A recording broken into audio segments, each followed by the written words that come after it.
Здравствуйте. Итак, по-прежнему самой обсуждаемой темой в обществе является тема обсуждения договора Российской Федерации и Республики Абхазия о союзничестве и стратегическом партнерстве. Это то название, которое вот сейчас оно представлено вам в обновленном виде. Раньше оно было другим. Итак, мы сегодня и поговорим об этом договоре, о том, какой договор был представлен с абхазской стороны, проект, точнее, этого договора. И я хочу сразу вам представить сегодня наших гостей. Это Ирина Агарба, председатель общественной организации «Женщины в политике», Андрей Михайлович Чергения, юрист, Астамур Таня, руководитель администрации президента, Ахраб Жаня, депутат парламента Республики Абхазия, и Валерия Агарба, депутат парламента нашей страны. Ну, вы знаете, мое место занял договор, даже засюда он докатился. В общем, сейчас одним из самых актуальных вопросов, конечно, в обсуждении этого договора является вопрос о том, насколько он соответствует вообще сохранению или даже расширению, как вот здесь в этом договоре написано, нашего суверенитета. Основная тема вообще-то разговора вот этого, это то, как этот договор повлияет на наш суверенитет. Я хочу еще вас предупредить, что мы работаем в прямом эфире час. Ну, мы можем и больше, все в наших руках, если это понадобится. Но вот такой пока у нас как бы хронометраж. Итак, я дал некоторую вам передышку, чтобы вы сконцентрировались и все-таки ответили вот этот на один из самых главных вопросов. Насколько этот договор соответствует сохранению нашего суверенитета? Какие риски тут присутствуют? С кого начнем? Не, ну почему? Вы давайте как договор скажете. же, вы представили договор. Ну, я еще Видите, телезрителям, пока вы между собой решите этот маленький вопросик, я еще телезрителям напомню, что вот только что был брифинг, посвященный обсуждению в парламенте договора, вот проекта этого договора. Так что мы вот сейчас идем, так сказать, по свежим следам и хотим обсудить это действительно вот все в компании, которые в этом деле были задействованы. Хорошо, дорогу молодым тогда. Начну я, насколько он направляет, сохраняет наш суверенитет. Ну, добрый вечер, уважаемые участники, уважаемые ведущие, телезрители. Ставить вопрос о сохранении суверенитета, конечно, может быть, сегодня это актуально, потому что мы в обществе слышим разные мнения и разные такие, даже можем сказать, там, дезинформации, да, по этому вопросу. Искаженную информацию о том, что чуть ли мы не вступаем в состав Российской Федерации на правах там, субъекта или в качестве участника какого-то субъекта общего государства. И, конечно, это все домыслы, и это никак не соответствует действительности. Вопрос сохранения суверенитета еще прописан в базовом договоре 2008 года, где стороны уважают и содействуют развитию и укреплению суверенитета договорившихся сторон, то есть суверенитета Республики Абхазия и суверенитета Российской Федерации. Совсем недавно мы принимали конституционные изменения, и одно из положений Конституции, которое вступило в силу уже сегодня, было сохранение тех положений первой главы Конституции, регламентирующих как раз-то именно наш суверенитет, территориальную целостность и государственную форму собственности на землю. При этом мы прописали такую норму, что это ни при каких условиях и ни при каких возможностях не меняется. И даже парламент и депутаты парламента не могут вносить изменения, направленные на изменение нашего суверенитета. А как мы знаем, что любые договора по нашему законодательству имеют в иерархии ниже свою, там, скажем, иерархичную последовательность, чем Конституция. То есть все договора, в том числе международные, должны соответствовать Конституции. Это основной закон, самый главный. И поэтому какой бы договор бы не был бы, даже гипотетически предположим, что был направлен он на ущемление нашего суверенитета, он бы не соответствовал нашей Конституции и не мог бы быть принятым, не подписанным президентом как гарантом Конституции и, соответственно, не мог быть ратифицирован парламентом. Поэтому все разговоры о том, что в каких-то частях, даже, допустим, он может ущемить суверенитет, мы, соответственно, как депутат парламента, принимавшие участие в работе над этим договором, можем официально и, так скажем, компетентно заявить, что этого, конечно, не существует. Ну, можно просто вообще любой договор – это выгода. Это не важно, между людьми он заключается, между компаниями или государствами. Это какое-то действие, которое позволяет нам функционировать, жить, работать более эффективно, извлекать больше выгоды из взаимодействия с вашими партнерами. Конечно, когда вы заключаете договор, вы делегируете части своих полномочий вашим партнерам или нескольким партнерам, допустим, если какой-то множественный договор. Но вот за счет этого делегирования вы приобретаете какие-то преимущества, привилегии, которые делают и вашу жизнь, а возможно и ваш самостоятельность или суверенитет сильнее. Да, если вы глупый, я не знаю, коррумпированный, продажный, некомпетентный, безразличный человек, наверное, вы можете заключить договор, который ущемит ваши интересы и ваш суверенитет, если это речь идет о государстве. Но если вы заботитесь о своем государстве и ставите интересы государства впереди всего, вы заключите такой договор, который будет и выгоден, и, безусловно, сохранит ваш суверенитет и независимость. Вот в этом плане, конечно, Валерия, я поддерживаю, по крайней мере, насколько это было в нашей компетенции, в нашем понимании и политического процесса, и самого понятия договора мы постарались сделать так, чтобы он и развивал наше государство, развивал в новом направлении и, безусловно, сохранял наш суверенитет. Андрей Михайлович, как вы считаете, вообще вот в этом договоре устранены те риски, которые вот обсуждаются в обществе, в частности, касаемые и передачи полномочий каких-то, и вообще то главное, о чем мы говорим, это нашего суверенитета? Честно говоря, не собирался вот так углубляться в такое обсуждение. Но коль скоро было сказано, что любой договор это всегда выгодно, вот, я могу привести договор 17 декабря 1921 года между Республикой Абхазия и Республикой Грузия. Вот. Я не знаю, как это уже, как говорю, устоялось, мы все считаем, что это договор равноправных субъектов. Равноправных субъектов. Вот. А фактически этот договор был о превращении Абхазии в автономию Грузии. Вот. И кто читал, я не знаю, может, Ирина, может, вы читали. Вот. Там, значит, вот, создается центр, который занимается всеми проблемами федеральной власти. Военные дела, военные дела, транспорт, почта, телеграф по тем временам, вот все это передается в ведение Грузии. Внешняя политика. Да, внешняя политика, все это передается в ведение Грузии. Хотя мы все время говорим, и по сегодняшний день говорим, что вот мы на договорных началах, Союзная Республика, Абхазия, фактически она стала автономией. Вот. И еще вот приведу пример, тогда очень большую силу имела коммунистическая партия. Это РКПБ, так РКБ называлось, да. Вот. Абхазский обком партии подчинялся ЦК Грузии. Значит, партийная организация суверенной Абхазии подчинялась ЦК Грузии. И известен в истории случай, когда в 1929 году ЦК Грузии своим решением снимает с работы Нестора Лакопа, руководителя Абхазии, руководителя суверенного государства.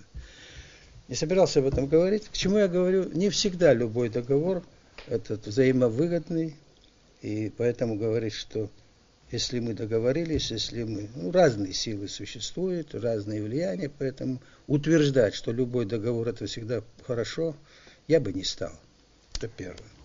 Я настаиваю на этом, я скажу почему. Во-первых, вы говорите о совершенно других политических реалиях.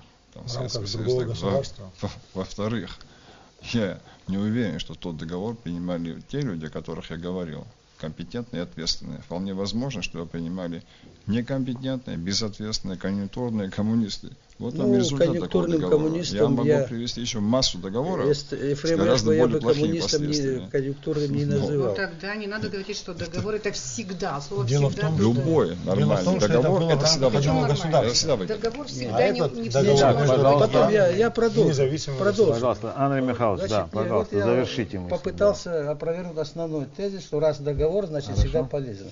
При тех или иных хорошие, плохие, конъюнктурные, неконъюнктурные, разные люди будут, но не всегда договор это хорошо. Это первое. Второе. Значит, вот я вот принес, ну вы все читали, и я сегодня тоже специально еще просматривал, принес вот договор 2008 года, вот эти проекты, я уже не знаю, с кем спорить, потому что столько проектов появилось, вот, какой проект не оспаривать. Но на сегодняшний день я считаю правомерным говорить все-таки о российском проекте. Потому что мы можем говорить, там, что мы там согласны, не согласны и так далее. Мы говорим о том, что появился российский проект, вот, который явно ущемляет интересы Абхазии.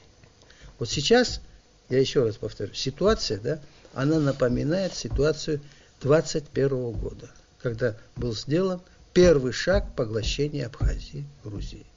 Вот. Что-то похожее сегодня происходит вот с этим новым проектом. Вот вы, вот Астамур тоже вот как-то говорил, что вот базовым является договор 2008 года, что это идеология его, по-моему, сохраняется, что такое мы говорили. Про идеологию я не говорю. А? Я про идеологию не говорю. Вот когда мы сидели на этом круглом Андрей столе... Михайлович, просто вы хотите сказать вот по аналогии, что вот этот договор, который предстоит нам сейчас и обсудить, и впоследствии подписать, что он как бы похож на договор 21 похож, года. там здесь совершенно другие слова, сейчас, если мы будем словесной эквилибристикой заниматься. Но по сути своей, по ситуации, которую он создает, это похоже на ситуацию 21 года. Разница заключается лишь в том, что договор 21 года был подписан, ну, при каких обстоятельствах мы не будем говорить, а в данной ситуации мы имеем два проекта.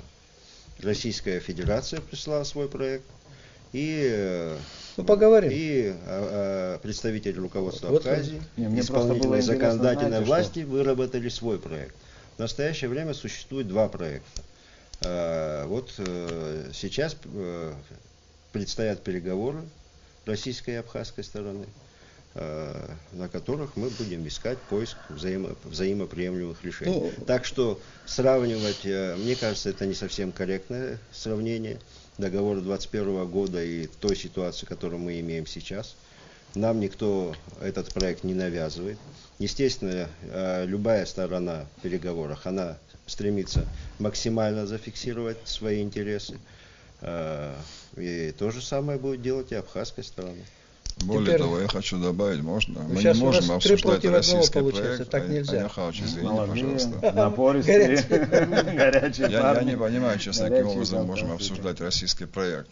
Мы можем ставить только наш проект, то, за что мы отвечаем, и то, что мы в него вкладываем, и наши интересы. Если мы будем ставить российский проект, то все претензии по этому проекту надо адресовать российской стороне. Нет, мы претензий никому, потому что ни российский, ни вас не подписан. И сейчас не надо, знаете, заниматься... Вы сравнили... Да, я мы не можем обсуждать российский проект, можем сравнивать. Я ситуацию сравнил, что вот такая ситуация, вот, и если он будет подписан, вот, это может привести вот таким последствиям. То есть вы имеете в виду, если он будет подписан вот в том варианте, в котором прислала российская сторона? И российская, и потом по абхазскому тоже мы поговорим. То есть вы как бы считаете, что тот вариант, с которым вы ознакомились, и вот вариант российской стороны, он вообще неприемлем? Его нельзя подписывать? Нельзя подписывать. Понятно. Больше того, я же хочу позиция сказать, руководства Абхазии. вот, еще я хочу сказать, да, что вообще, да, вот, если мы считаем, что вот этот договор является продолжением базового договора, если мы считаем, что ты говорил это, что он сохраняет идеологию, запись есть, посмотри, вот идеологию вот эту сохраняет, вот, тогда возникает вопрос, для чего нам нужен второй договор? Он не продолжает, Андрей не Михайлович, является я вам пример продолжением. В том-то и дело. Например, между Россией и Казахстаном есть договор о дружбе и сотрудничестве. И между Францией и Есть Англией тоже, кстати. договор о союзничестве в 21 веке, если я не ошибаюсь. Не, ну это уже там Да. другая совсем ситуация. Абсолютно Базовый одинаково. договор остается. Договор Да. остается. Вот теперь Никто его отменять не собирается.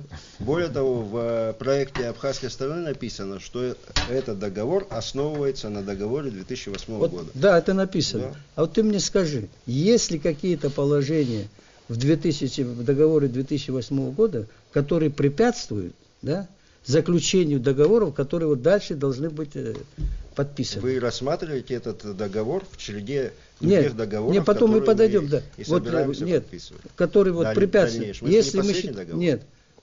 Какой? Нет, вот который договор мы сейчас рассматриваем, я полагаю, это не будет не последний договор между Россией и Абхазией. Наши отношения будут и дальше Нет, развиваться. Этот А в основе договор будет лежать договор 2008 нет, в основе, да. Ну вот, если лежит в основе, Да. договор 2008 года, речь идет о конкретных, по конкретным направлениям жизни и деятельности государства, управления государством. Вот если, вот, допустим, не заключая вот нового договора, да, можно ли будет подписывать вот эти договора отдельно?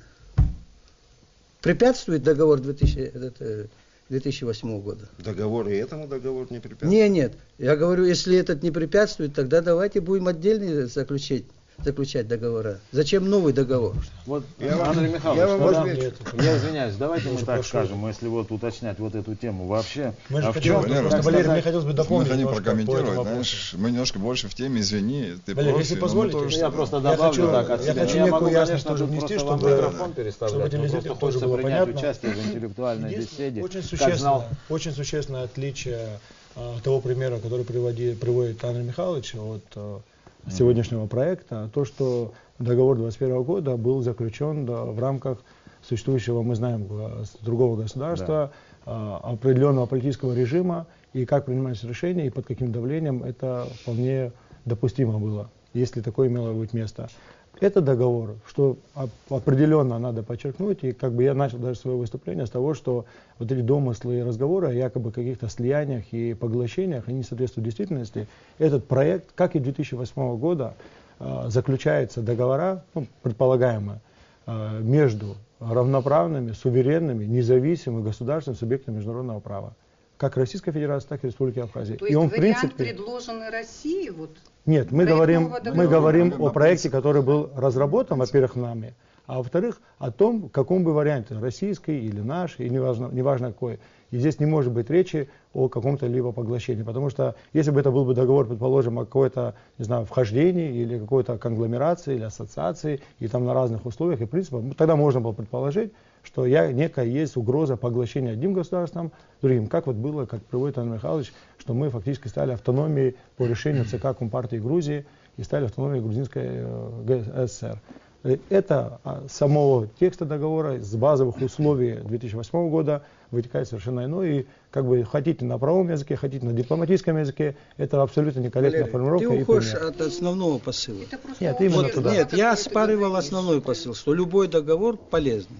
Я говорю, не любой договор Все верно. полезный, в зависимости от той или иной Само правильно. ситуации. Вы Вот все я о правильно чем, говорите. вот Но я о в чем самом говорю. слове договора заключен весь Нет. смысл, что Что- стороны, вот, что стороны договариваются. Понятно, что 100% и удовлетворять ни одну, ни другую не сторону надо, это невозможно. знаешь, Но путем договоров, переговоров, Славик, с координацией своих каких-то позиций приходят к в какому-то логике единому есть знаменателю. правило одно. И при совершенству, нарушении конечно, нет предела, и при нарушении можно стремиться к которого, самым послушай, лучшим при нарушении условиям. которого, да, всегда приходишь к логической ошибке. Он называется подменой термина. Мгм. Вот все, что вы говорите, это называется подменой термина. Но мы Я так не сейчас- считаем. Андрей Михайлович, Я только одно говорю, что любой договор не может быть полезным. Но мы же начали вопрос суверенитета, ущемляет или не ущемляет. Давайте мы эту тему Если завершим. мы Вообще, в обсуждаем принципе, эту философскую если вот, проблему, давайте да, если вот последовательно. Давайте так по было- существу. Только что говорил, что этот вариант, Не в названии, который не оттуда это не предложен, он следует. устраивает и власть тоже, да? сказал, Руководство страны не Давайте устраивает. мы перейдем более Я конкретно. Я опровергаю тезис Андрея Михайловича, когда он сравнивал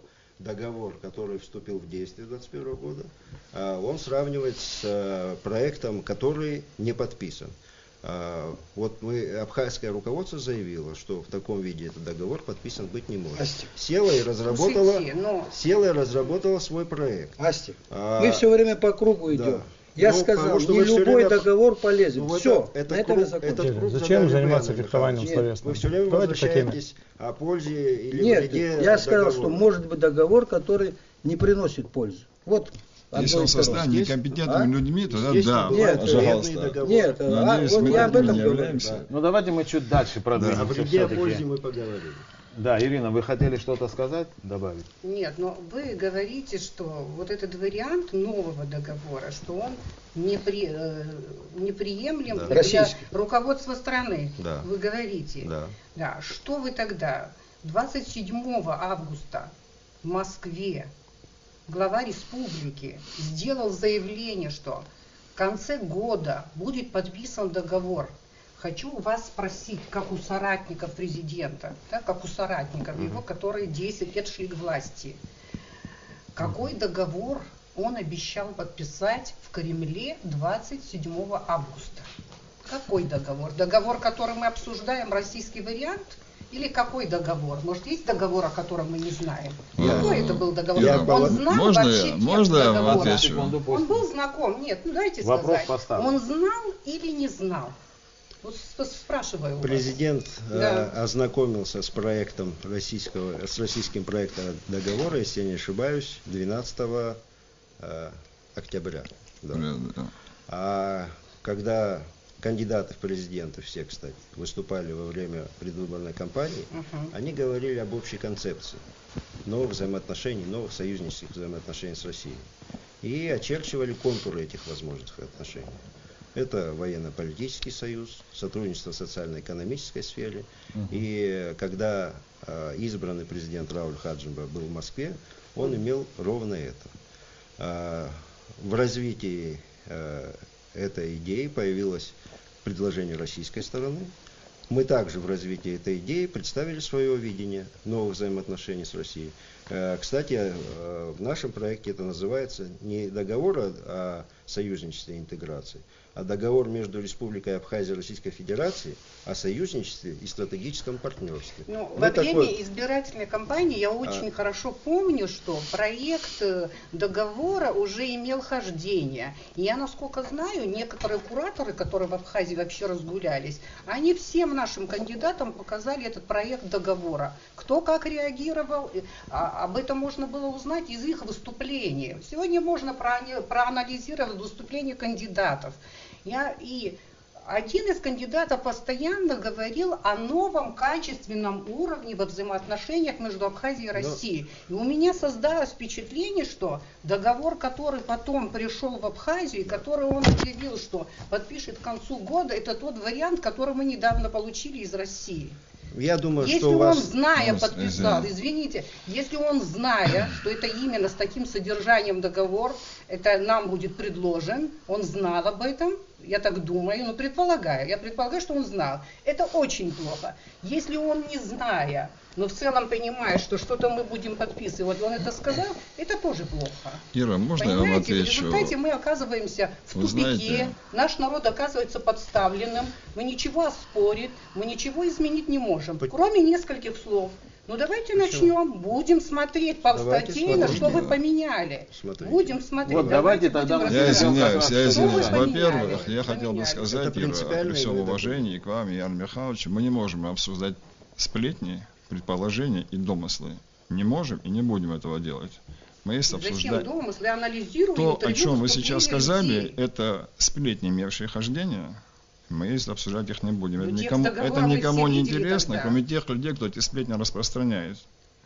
Мы сегодня с вами, если вы хотите, конечно, скажите, будем обсуждать предметно. В Абхазии не было текста договора, вы хотите сказать? Еще в мае месяце. Моя дорогая, я могу сесть за компьютер, написать вам 10 текстов и распространить их хождение. Этот договор здесь ходил в Абхазии.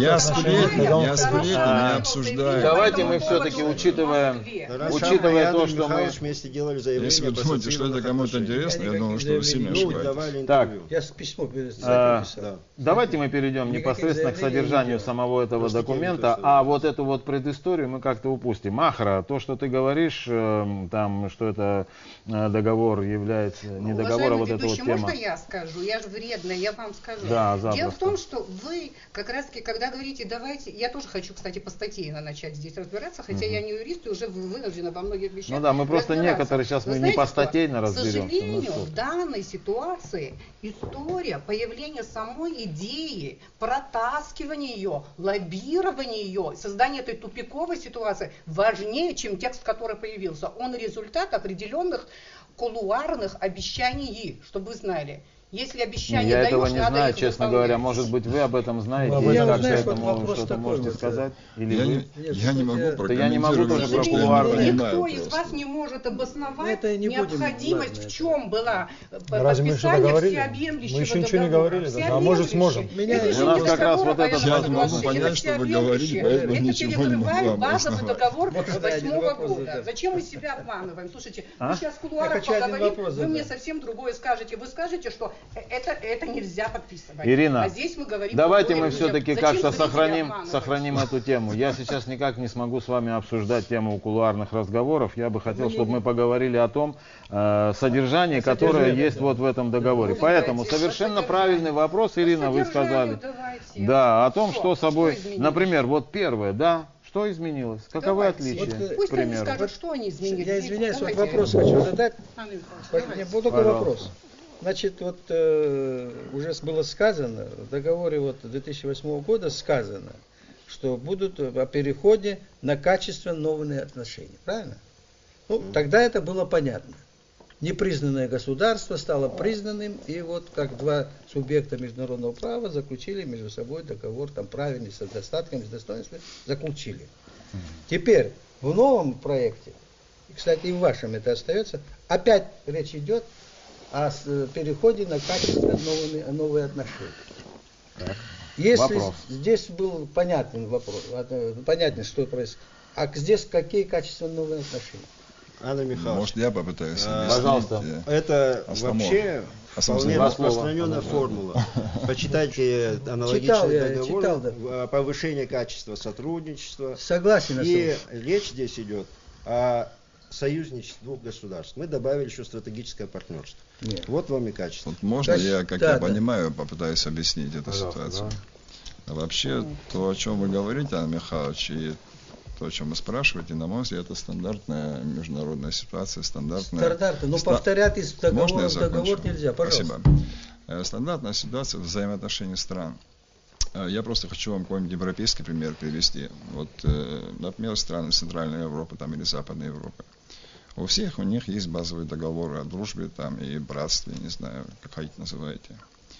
Но каждая из этих стран с течением времени, с уровнем развития внутренних вот, взаимосвязи, торговли, перемещения грузов, капиталов, интеллектуальной силы и прочее, старается углубить свои отношения, сделать их более эффективными, поднять как бы на новый уровень.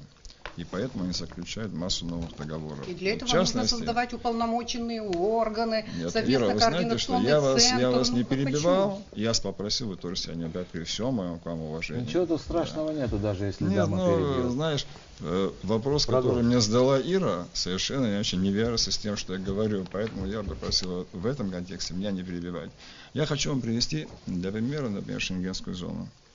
Вот Франция и Германия, они имели договор о дружбе и так далее. Но потом они заключили договор о беспрепятственном переходе граждан, потом грузов, потом услуг. И постепенно к этому договору стали подключаться другие страны. И каждая из этих стран, несмотря на то, что у них были вот такие базовые договоры, стали заключать серию договоров, которая улучшала и качество, и как бы вот уровень их взаимодействия. Именно этот процесс происходит и теперь. Если вы хотите другой аналог, я тоже могу привести. Например, процессы, которые происходят от нас на востоке, в частности в ФРЗС, отчасти на западе, там, в Беларуси, скажем, да. То же самое, все эти страны, мало того, что они когда были частью единого государственного пространства, они после этого имели договоры о дружбе. Но каждая из этих стран, ввиду новых обстоятельств, ну, каких-то геополитических, культурных, торговых, экономических, военных, они заключают договоры, который приподнимает статус взаимоотношений на новый уровень. Это непонятно? Ну, Лера, вы можно знаете, это меня вообще поражает. Вы понимаете, это Меня тоже. философствование филолога. Я очень извиняюсь, но философствование филолога. Вы сравниваете Абхазию с Россией, да? Вот контекст их сотрудничества с Францией, Германией, с Францией, Англией и так далее. Вы что? Сравниваете? Вы знакомы с понятием подготовленных субъектов для интеграционных процессов?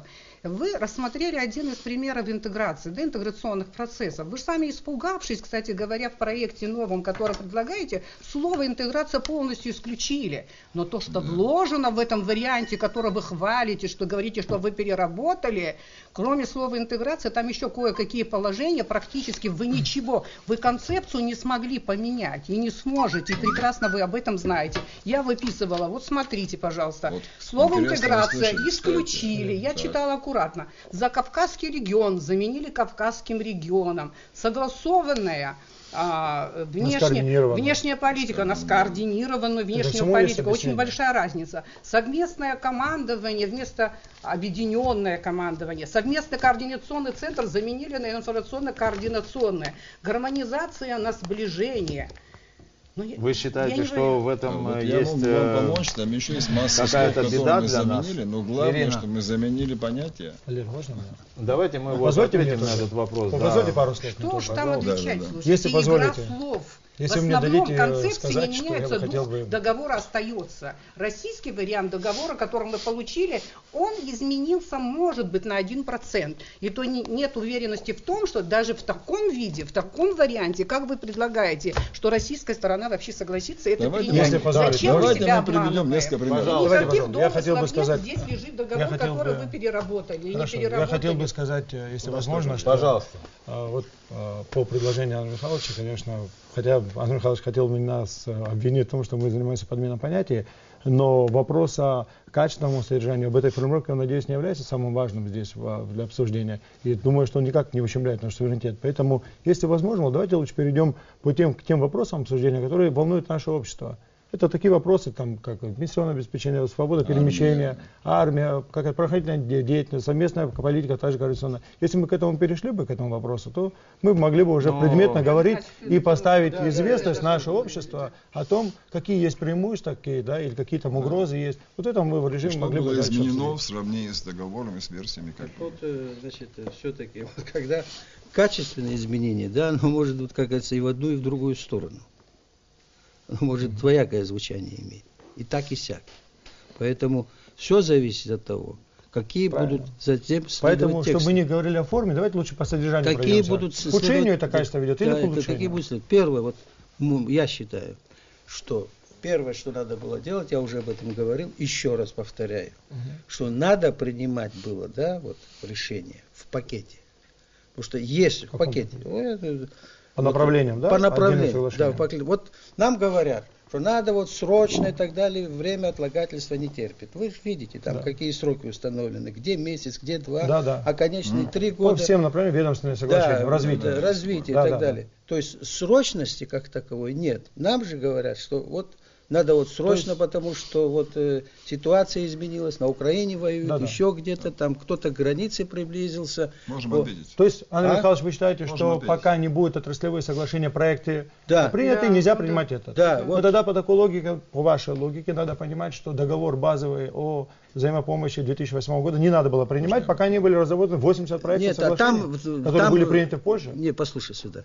Здесь вот здесь в развитии этого, значит, идет вот речь уже конкретно, не предусмотрено. Да, какие-то институты появляются, которые не были в договоре 2008 года.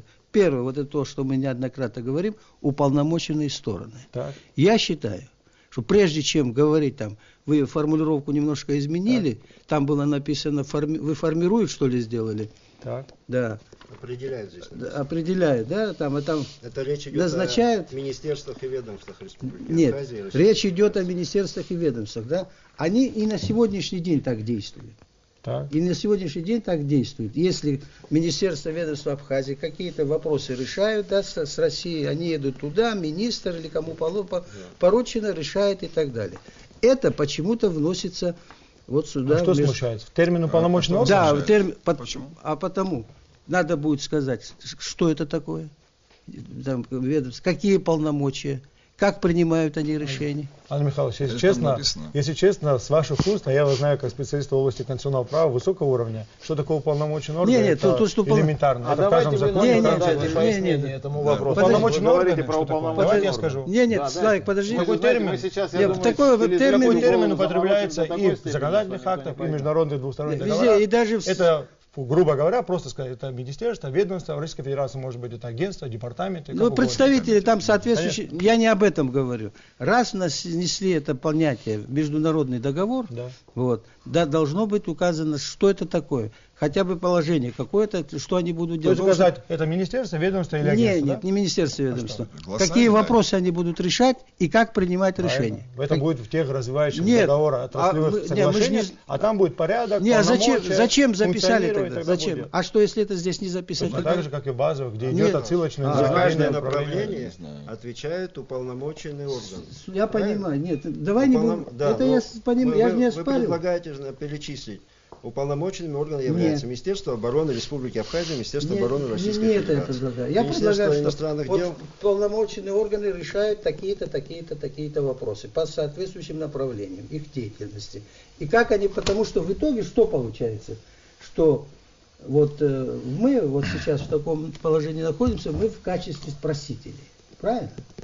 Мы едем в Москву, просим то, другое, третье. Пока нам в Москве... Мы нет. Да? Мы нет. Нет. Вот. Ну, пока тогда перепишите, в Москве, Мы нет. пока в Москве нам Мы, да, не мы не дадут знаем, мы нет. согласие, мы ничего решить не можем. Потому что совместное решение, правильно? Совместное Я, решение. Этого честно это говоря, не не понимаю, вытекает. это не вытекает из договора. Давайте посмотрим. Давайте Давайте читайте. посмотрим. Вы российский читаете? или Нет, английский? я читаю ваш тоже. Давайте наш читайте. Вы знаете, вот то, что вы говорили про уполномоченные органы, тут вот замминистра, я прочитаю цитату, пока Андрей Михайлович ищет. Тут есть достаточно ясная такая, Формулировка. Да, формулировка. Вот, что уполномоченными органами сторон по реализации настоящего соглашения являются с абхазской стороны, скажем, Министерство экономики Республики Абхазия, с российской стороны Министерство экономического развития Российской Федерации и Министерство энергетики Российской Федерации в части соглашения объемов и осуществления поставок нефтепродуктов. Вот все так. Вот здесь как-то написано. Вот просто. ты говоришь, не написано, написано. Вот. Совместными решениями уполномоченных. Так, а органов. совместное решение что вас смущает? А? Выше читайте. А что вы еще читал? Отдельные протоколы? Ну, пожалуйста, вот читай выше, ниже, где хочешь. Вот, кстати говоря, здесь же тоже тут же написано еще и вот этом термине совместное решение. А что выше написано? Что не написано? Конкретный этап реализации настоящего договора, порядок, источники финансирования, финансового обеспечения, мероприятия, сроки их выполнения устанавливаются отдельными соглашениями, которые договаривающие стороны заключают по указанным в настоящем договоре Правильно. направлениям развития союзничества и стратегического партнерства, отдельными протоколами, которые являются неотъемлемой частью настоящего договора, совместными решениями уполномоченных органов. Вот совместное Потому что решение. другие Так, а в решения чем могут- вопрос, Вот Андрей Михайлович? Мы не Вопрос понимаем, в в том, чем что проблема. В чем Неизвестно, проблема вообще? мы как понимаем, что неизвестно содержание следующих Да. договоров, да? Неизвестно содержание. Я хотел бы, Валерий, по этому поводу тоже добавить, что И все должно отраслевые быть- соглашения, которые будут заключаться в развитии этого договора, они являются все межгосударственными в основном, и не все подлежат ратификации. Естественно, Поэтому конечно. и процедуру как подписания на уровне исполнительной власти, так и ратификации на уровне парламента. Поэтому они станут точно известны всем. Более того, Я мы не сейчас говорю, вышли что с неизвестно инициативой, после что все подписания. договоры Я такого говорю уровня другое. Даже до должны ратификации. обязательную предварительную процедуру прохождения через Какой парламентское механизм обсуждение. принятия решения, механизм принятия решения, да, и понимаешь, в этой ситуации, в этой конкретной ситуации, да, совместные органы мы, да, не можем решать. У нас нету здесь совместных органов. Вы знаете, Нет, я что имею в виду здесь совместные написано- решения. Совместные решения. Ведомства могут принимать и совместные Совместные решения в решения. порядке реализации Не, в порядке реализации. договора. Да, вот одна сторона не Протоколы согласилась, могут. да. Не согласилась. да. Валерий, извини, мне Значит, кажется, мы нет, занимаемся... значит, мы можем знаем, развить, Андрей можем Михайлович, я Получается, думаю, что мы давайте не как-то один мы... восставленный Я сейчас вопрос. хочу можем сказать рассказать о следующее. интересных моментах Да, этого об договора, интересных который моментах волнует перейдем, общество. потому что Если мы вы очень немножко много не в курсе, мы посвятили- сами расскажем. Хотите, расскажем о опасениях, мы расскажем, как мы это опасение сами попытались разрешить. Не, ну мы мы же смотрим. сравним версии. Да, варианты. Андрей я Михайлович, весь опасен. я вам, Мы знаете, как занимаемся скажу, какой-то давайте мы так непонятной по темам казуистикой, только абсолютно будем ни на идти. чем не основанной. Ахра, Почему ни о чем не понятно. основан? Никакого интереса ни для кого. Тебе не интересно. Вот мне интересно. Я не Ахра, удивляюсь, Андрей это Михайлович, какая-то юридическая Ахра. азбука. Я не знаю, почему я должен юридическую Ахра, азбуку не думал, здесь что мне обсуждать. придется тебя останавливать. Хорошо, извините. Все понятно. Вы знаете, что, Андрей Михайлович, тут вот для, наверное, такого вот простого человека, как я, который в особенностях не разбирается, для телезрителя очень специальная тема. То есть, если существует проблема определения понятий в этом договоре каких-то, это вы, наверное, уже как-то более частной беседе поговорите и более профессиональной. Нашим зрителям нужно пояснить. Вот знаете, я бы хотел, чтобы прозвучал какой-то анализ того, что есть положительного в российском предложении, что есть там отрицательного, и что сделано вот в этом же смысле с абхазской стороны. Вот у нас есть вот такие вот вещи, мы сейчас пытались поговорить об отличиях, но ушли в термины. Это очень сложно теперь развивать эту тему, и термины вряд ли будут, многие, наверное, как-то сейчас определены вами за нашу передачу. Мы будем один термин, вот сейчас всю передачу отвечать. Что касается вот непосредственно самого договора, нам бы хотелось вот поговорить о частностях. Там есть какие-то опасения, правда же? Давайте мы поговорим вот об этих опасениях, касающихся наших силовых ведомств, взаимодействия и так далее. Вот теперь идет разговор о том, что, значит, некоторые полномочия, они могут быть настолько переданы российской стороны, что в этом мы будем ущемлены. Существует вот Здесь действительно... не идет речь о передаче полномочий ни российской стороной абхазской, ни абхазской стороной российской. Речь идет о совместном решении вопросов таких. О совместном решении вопросов. Но управление структурами МВД, например, Министерство обороны, там есть разговор о том, куда вот эти вот наши возможности, они несколько, на некоторый взгляд, они суживаются, а многие говорят, что наоборот расширяются и принесут какую-то пользу. Давайте конкретно Вот об этом. Вот я Можно с этого мы начнем? Вот я третью статью прочту. Для нас очень важная Основными тема направлениями союзничества и стратегического партнерства является проведение скоординированной военной внешней политики, формирование общего пространства обороны и безопасности, содействие социально-экономическому развитию, создание условий для полноценного участия Абхазии и так далее, и так далее, и так далее.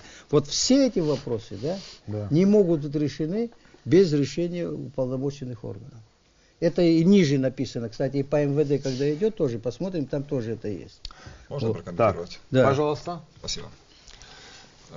Вот статья 3 говорится, что основными направлениями союзничества и стратегического партнерства, совершенно Михайлович, являются проведение скоординированной внешней политики, формирование общего оборонного пространства и оборонной безопасности, содействие социально-экономическому развитию Республики Абхазия, создание условий для полноценного участия Республики Абхазия в интеграционных проектах на постсоветском пространстве, реализуемых по инициативе и или при содействии Российской Федерации, сохранение общего культурного, духовного и гуманитарного пространства. Это суть этого договора.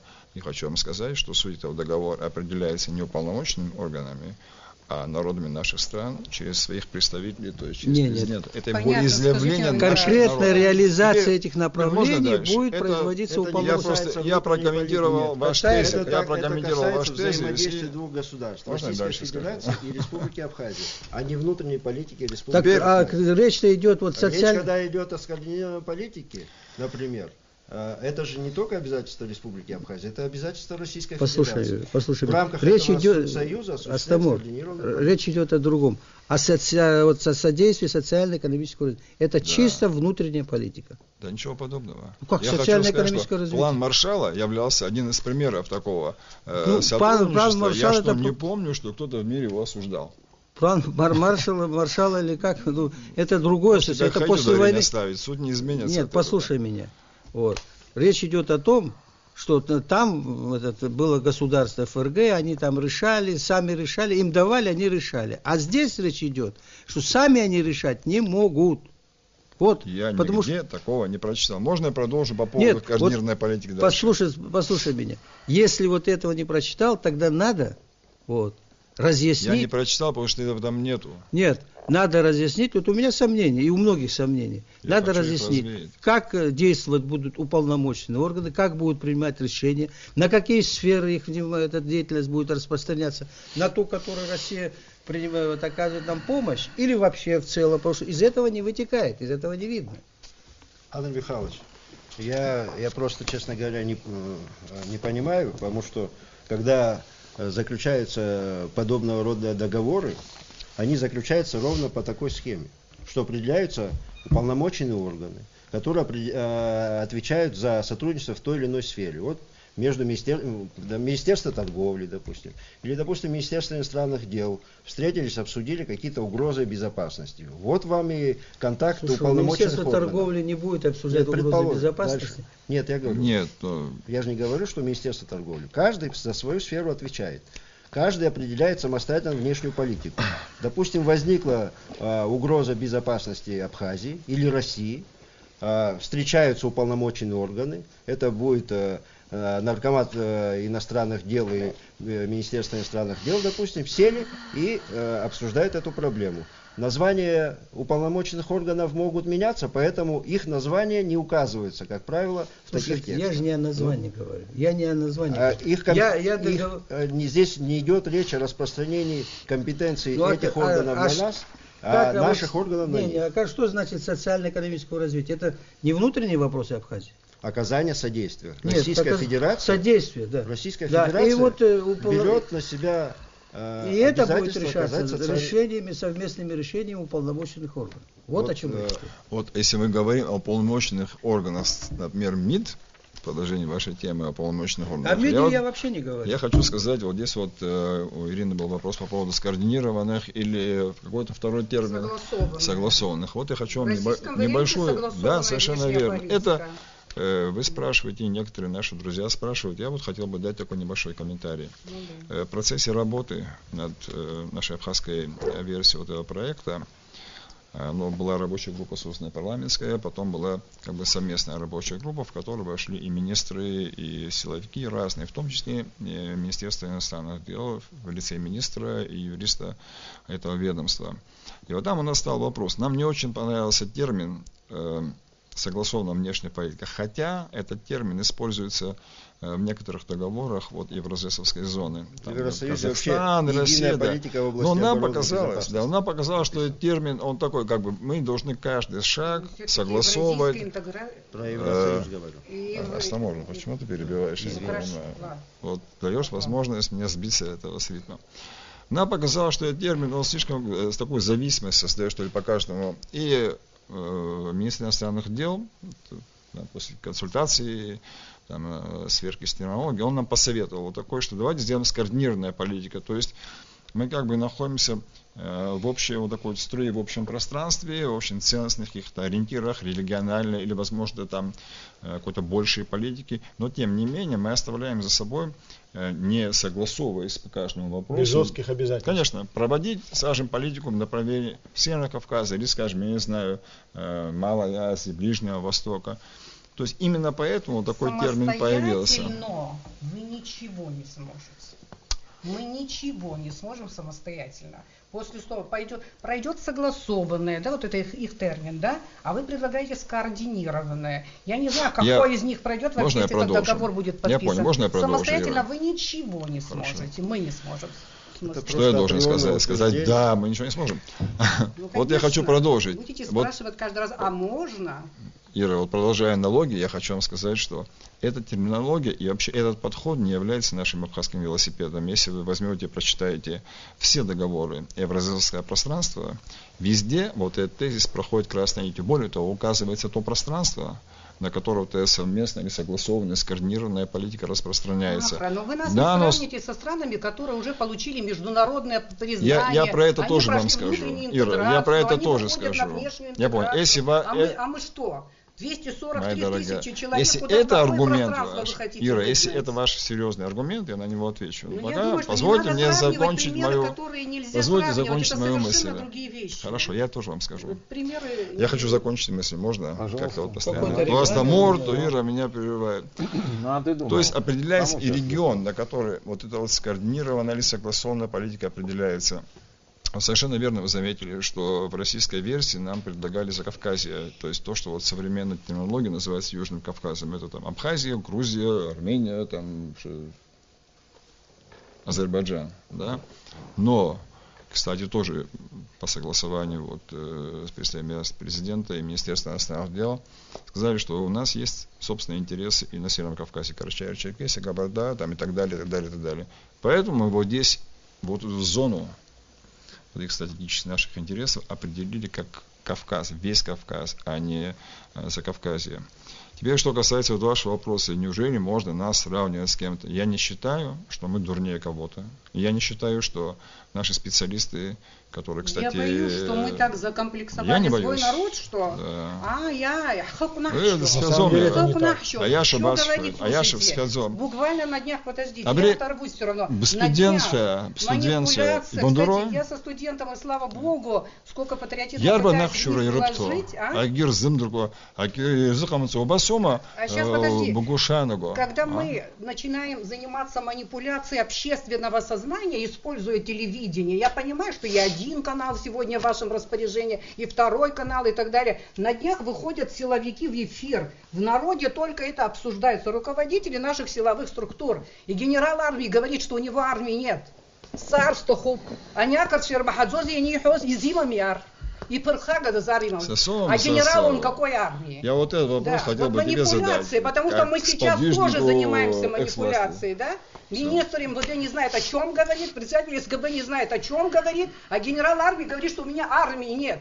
Решит кто? Почему у него нет армии? Что, и техники у него нет. На самом деле, конечно, мы используем этот договор, сделаем, чтобы у нас была армия и слушайте, используя этот договор, да, там написано, кстати, здесь совместное управление в Абхазии вводите, там на проекте написано материально-техническое дух этого закона, я знаю, вам всем вообще стыдно за этот договор, но вы не можете говорить. Я уверена, Ирина, я тебя стыдно, прошу. Потому что Мамоновы все время на ваших плечах сидят. Так, это не тот договор, который надо подписывать. Дадим возможность, даже Ира. то, что вы добавили, зря улыбаетесь, Ахра. Мы в кулуарах же другое говорим, вы все понимаете, что это не тот договор, который заслуживает наш народ. Я с вами в кулуарах не разговариваю.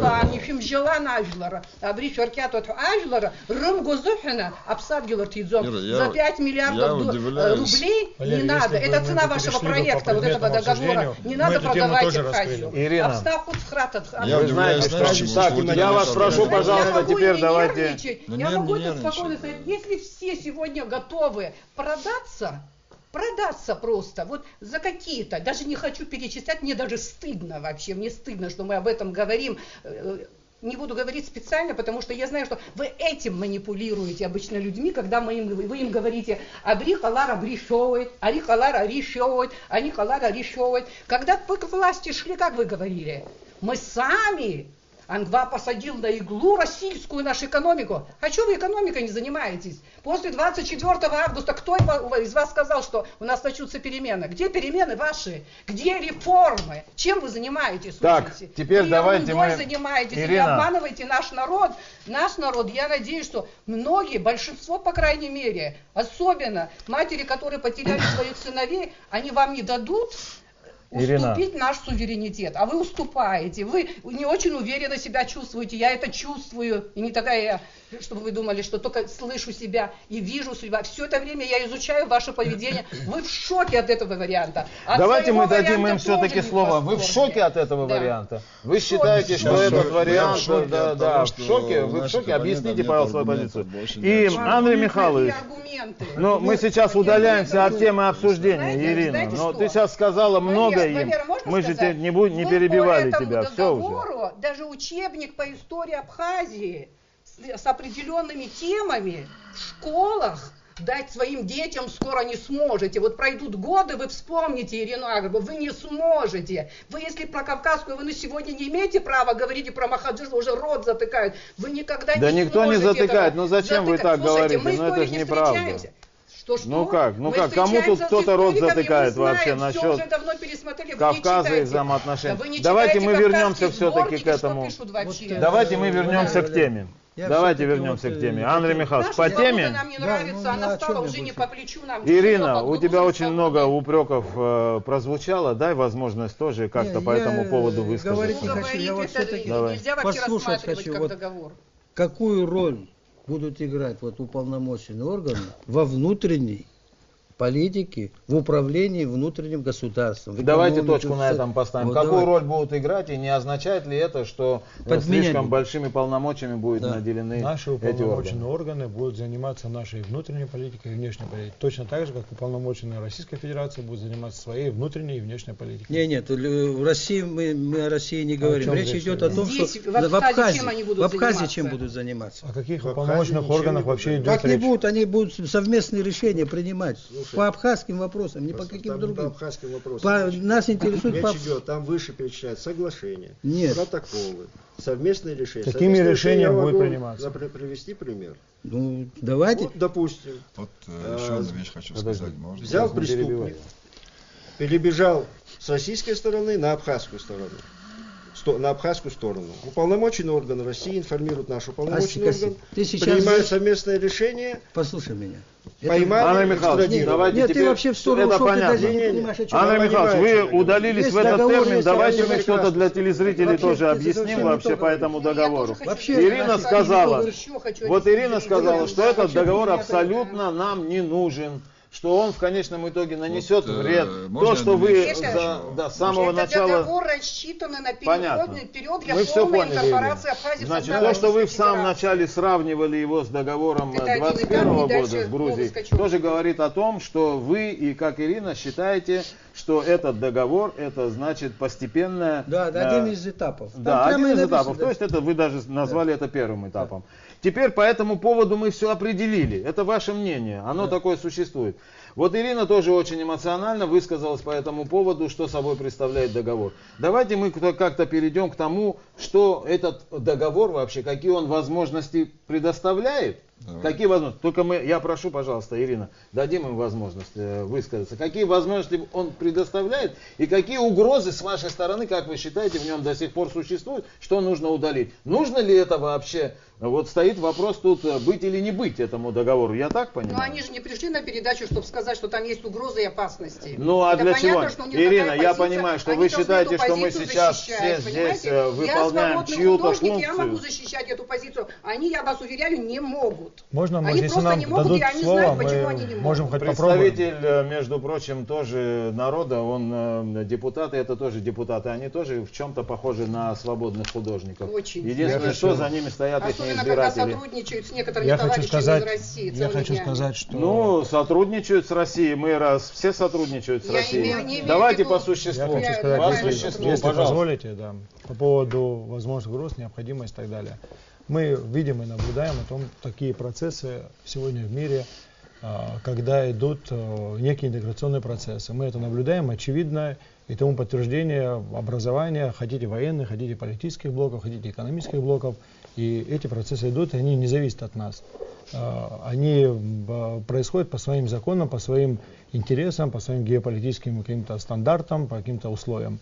И сегодня это подтверждает, кстати, и выступление недавно президента Российской Федерации на Валдайском клубе, который говорил, открыто ответил на поставленные вопросы о изменяющихся условиях и о том, как сегодня мир стоит у порога такой исторической развилки, когда идет фактически передел вообще сфер влияния, передел мироустройства. Вопрос, который больше всего волнует наше общество. Да? Здесь, конечно, в этом договоре отражены большой спектр отношений, связанных как и военное сотрудничество, так и социально-экономическое развитие. Насколько это ущемляет интерес, если мы дальше будем говорить, мы, конечно, можем понять, что связано с вопросом нашей коллективной общей безопасности. Если мы рассматриваем Россию как стратегического союзника своего, да, вне зависимости потому, как мы слышим часто, что у нас нет альтернативы какой-то иной, потому что мы так географически расположены. Нет, не поэтому.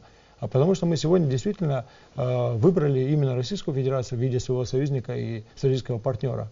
Поэтому здесь ничего нет такого, скажем, криминального, если мы в соответствии, как в Иране были подписаны договора, правда мы по-другому, по другим углом зрения смотрели на те базовые условия, когда и в договоре 2008 года были прописаны условия для совместной обороны, совместной охраны границ, о предоставлении Абхазии своей территории для строительства военных объектов и так далее, и так далее. Но никого не возмущало эти моменты, и никто не говорил о том, что Россия нас поглощает.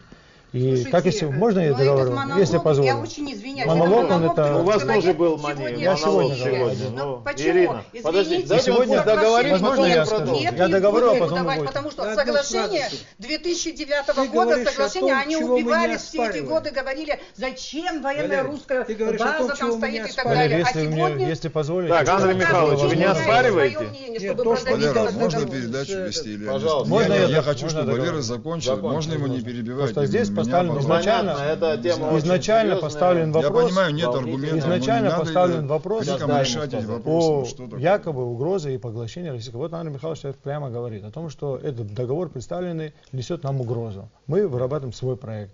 Мы исходим из того, что в данной ситуации и так наше общество Ну, начинает где ваш воспринимать. проект? Можно я Слушай, договорю? Нету, Валера, Ирина, Можно я- сейчас пусть можно он я у вас закончит. нету проекта, кроме отдельных слов, которые вы дописали. Если Где ваш позволите, проект? дальше. Давайте, пожалуйста. Мы должны для себя сейчас Проект. определиться. Для того, чтобы не было никаких искажений, не было никаких манипуляций да, по этой теме, мы должны сказать того, что если Россия нам враг, и мы это уверяем и себя, и Никто людей, и общество этого не о говорил. том, что у нас есть Никто. возможность поглощения или не покушается на наш суверенитет, это другое. Тогда мы поймем эту общую позицию и будем развивать в этом направлении. Но из того, что мы исходим, и все это признают, что Россия нам не враг, а стратегический союзник, давайте дальше исходить Все теперь. это- Как базовые условия.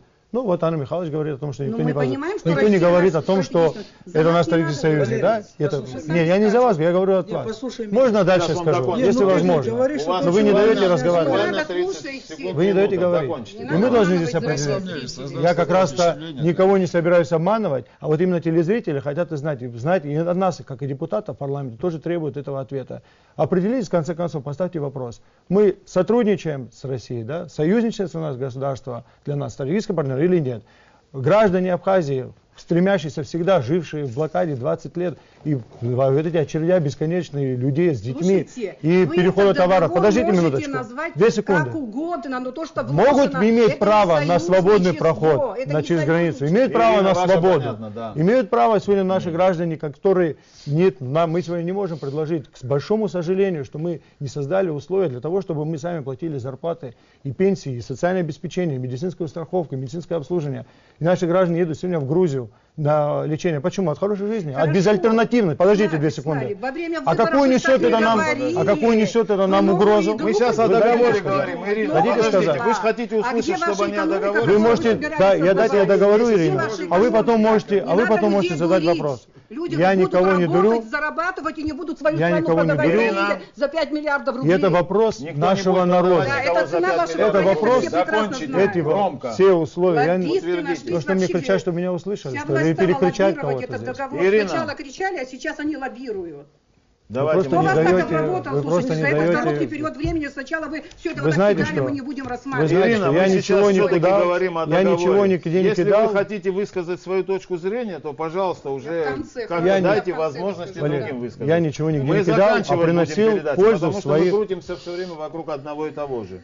Мы как парламент работали над своим проектом, а потом мы совместно работали с проектом со всеми полномочиями. Я никуда ничего не кидал, и Валера, никого не бросал. Валера, никому Сейчас, ничего не- подождите, Минуточку, Ирина, дайте пожалуйста. закончить Нет, ему. я Вы не можете могу. ко мне без Сейчас всякого нужно, общества не надо, обращаться. после того, как монолог Да дайте сказать. закончится, надо. Он говорил о том, что я потом забуду. Он говорил о том, что в Конституцию внесли изменения. Это изменение тоже будет гарантировать наш Да, суверенитет. так и есть, Вы так и вообще есть. наплевали на эту Конституцию недавно. Вы что, Конституцию соблюдаете? Чем мы наплевали на Мы что Конституцию? делали с этой Конституцией все это Можно время? мы вернемся к договору? Так, Это да, гарантия Ирина, нашего давайте мы нашего сейчас эту суверенитета. тему Не надо оставим. людей Эта тема уже обманывать. была Люди оговорена. знают, знаете, что что? Конституцию Давайте соблюдать так, никто Есть- не Ирина, будет. Может, вы или вы Андрей Михайлович послушайте, тоже постойте даете меня, возможность? давайте так решим все-таки. Тут вы у меня в гостях. Если вы меня будете слушать, я продолжу передачу. Не будете слушать, я закончу ее Всё, тут же пожалуйста. через секунду. Всё. Ну что так? Ну вы же знаете, Ирина, что значит вести передачу. Вы Ну, сейчас долго ставите монолог меня в душ. слушаем, кстати говоря. Вы У нас, ставите в оказывается, неприличное аргументов положение. нет. Зачем Вы вам больше- аргументы? Я о ваших Спокойно, аргументах мы не ничего не можем. говорил. Сейчас Да, говорим. аргументов хотел- нет говорить. Хочу Если Так, можно, пожалуйста, договорю. давай сейчас дадим Ирине и Но его вы мне тоже даже не говорить не дали, перебить. перебивают каждый слог. Ты Мы- понимаешь, ты говоришь... Я что говорил, с этим мне даже не дали согласны, сказать, что правильно? сказал. Я Я хочу давай выразить до договоримся. конца Я говорить. слушал тебя Дайте очень закончить. внимательно. Но вы слушали, а я не могу договорить. Что вы Их слушали, если не трое, нас перебиваете? двое в итоге, Да и дело- время-то распределяется, понятно? Дайте Валерий, Андрею тогда Петровичу этот слово. формат В конце Андрею Андрей концов, Михайловичу главный тоже дадим авторитетный слово, юрист если это вы он. уступите ему. Все, я уступаю, дайте ему слово. Мне не хочется ни с кем ругаться, никому оппонировать. Я хочу выразить свою позицию. Меня избрал тоже народ. И когда мы будем принимать решение о ратификации, если, дай бог, мы дойдем до того, что этот договор будет согласован, подписан президентом, как и по международным договорам, по Конституции, кому принадлежит право подписания этого договора, а парламенту ратификации, я думаю, что я, как депутат парламента, как и думаю, что каждый депутат парламента поступит именно так. Я возьму этот проект, поеду в свой округ. Подождите 2 секунды, да? Я пойду в свой округ и встречу со своими избирателями. Я пойду в свой округ. Валерий, возможно? Никто не подпишет договора. Давайте докончим. Можно я договорю все-таки? Почему я должен просить? Долго речь, потому что меня часто перебивают. Я пойду с своими избирателями, сделать, поступит, я думаю, это каждый так депутат, и согласует своим избирателям, своим народом. Принимать ему решение по этому вопросу или не принимать решение. Но чтобы до этого мы дошли, и не было вот этих обвинений, не будоражили общество какими-то вот такими спекуляциями о том, что кто кому продает, кто кому что уступает и так далее. Пусть наш народ сам примет, что как сделать. Я вас, Валерий, я вас прошу, оградите нас, пожалуйста, в конце концов. Я хочу в этом вопросе. Да, давайте мы сделаем.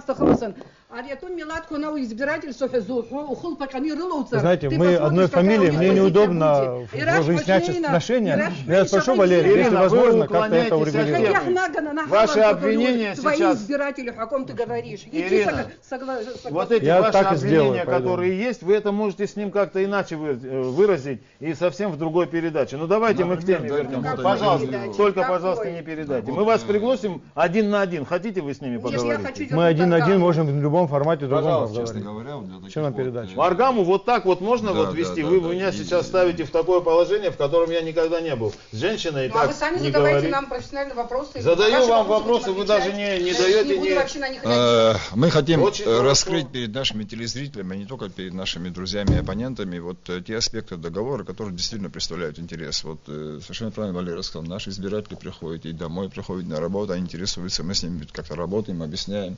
А мы знаем, что волнует людей, поэтому мы хотели в том числе и об этом поговорить тоже. В частности, мы хотим продолжить вот эту тему военного сотрудничества. Она такая очень актуальная, понимаете, но люди спрашивают, подходят разные, и военные, и гражданские, и солдаты, и срочники, резервисты. Вот смотрите, говорят, что вот по этому соглашению, по этому договору, как бы там наша армия будет поглощена, у нас не останется наших вооруженных сил, и тут будет создана какая-то супергруппировка. Я не могу отвечать за слова другого человека. Если вы это можете, пожалуйста, делайте. Дальше можно продолжить? Да хоть пускай он сам будет президент, какая мне разница. Пожалуйста, продолжайте. Продолжаем. В изначальной версии договора, которая была представлена российской стороной, ну и как бы их видение проблемы, была предложена некоторая структура, полностью в состав которой будут входить все вооруженные силы Абхазии, и руководство этой структуры будет назначаться чином, который будет назначать уполномоченный орган. Ну и там дальше какие-то статьи были. Мы, естественно, ссылаясь, сверяясь с другими аналогичными документами стран и там и евразийской зоны, и какими-то европейскими и прочими договоренностями, выработали свой вариант. В чем он заключается? Ну, как бы ни у кого, наверное, нет сомнения в том, что какое-то вот усиление военного нашего присутствия, военной активности и силы средств ввиду каких-то геополитических изменений нужно. Нужна какая-то военная группировка. Но мы сделали таким образом. Вот в этом договоре, кстати, об этом написано, в интернете можно прочитать, что будет создана объединенная группировка войск, в которую будут делегированы подразделения Российской Федерации и подразделения Республики Абхазия. Отдельно. Естественно, не вся армия. Далее мы написали, то есть как будет осуществляться управление этой группировкой. Управление группировкой будет осуществляться на принципах ротации. Это общепринятые стандартные принципы для вот такого армейского руководства. Что это значит? Что там будет отдельное соглашение отраслевое, что, скажем, полгода или год будет управлять российский полковник там, или генерал, полгода, допустим, абхазский генерал. Мы еще это, как бы, понимаете, мы стараемся какие-то выгоды извлечь. Сейчас у нас несколько человек учатся в академии, они закончат. И, конечно, нам хотелось бы, что они проходили бы службу и повышали свою квалификацию вот в таких вот подразделениях. Дальше. Что это мирное время? Теперь военное время. Я вот не хочу скрывать, у нас было 2 версии. В первой нашей рабочей группе мы сказали, что давайте сделаем так, что в случае военных действий руководство вот этой группировкой переходит тому главнокомандующему, на территории которой происходят военные действия. Да? У нас, там, в России, российский, там, не дай бог, это Абхазия, значит, абхазский. Но, как я говорил, как мы с министром иностранных дел консультировались, так мы с нашими силовиками консультировались. Там был и министр вот, и СБ и так далее, наши военные чины.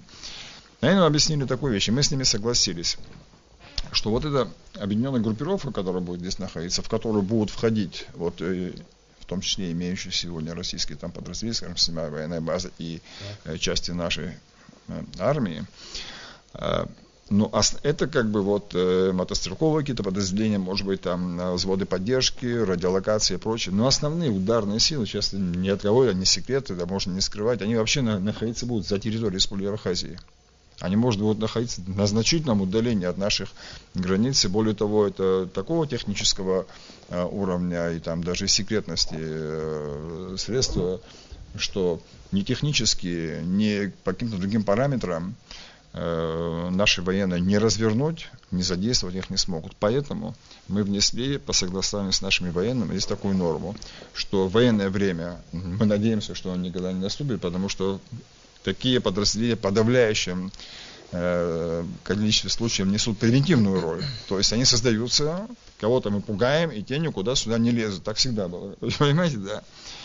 А замом будет, опять же, наш специалист. Но, есть но. Санкция на применение этих объединенных группировок может быть проведена только в одном случае. Если будет согласованное решение двух президентов. Неважно, где будут происходить военные действия, там, на то или на этой стороне. Вот я хочу а то, что Россия... Я могу говорить только Ирина, о том, что я предлагаю. Возражение по этому пункту? Можно я скажу? Я извиняюсь, я закончу, Андрей Михайлович. Но это интересно нашим людям. Мы не оспариваем это. Мы не оспариваем. Не оспариваем. Вы не оспариваете. Составляющая главная. Хотите, мы по всем остальным также аргументируем, и у вас тоже не будет возражений никаких. Абсолютно.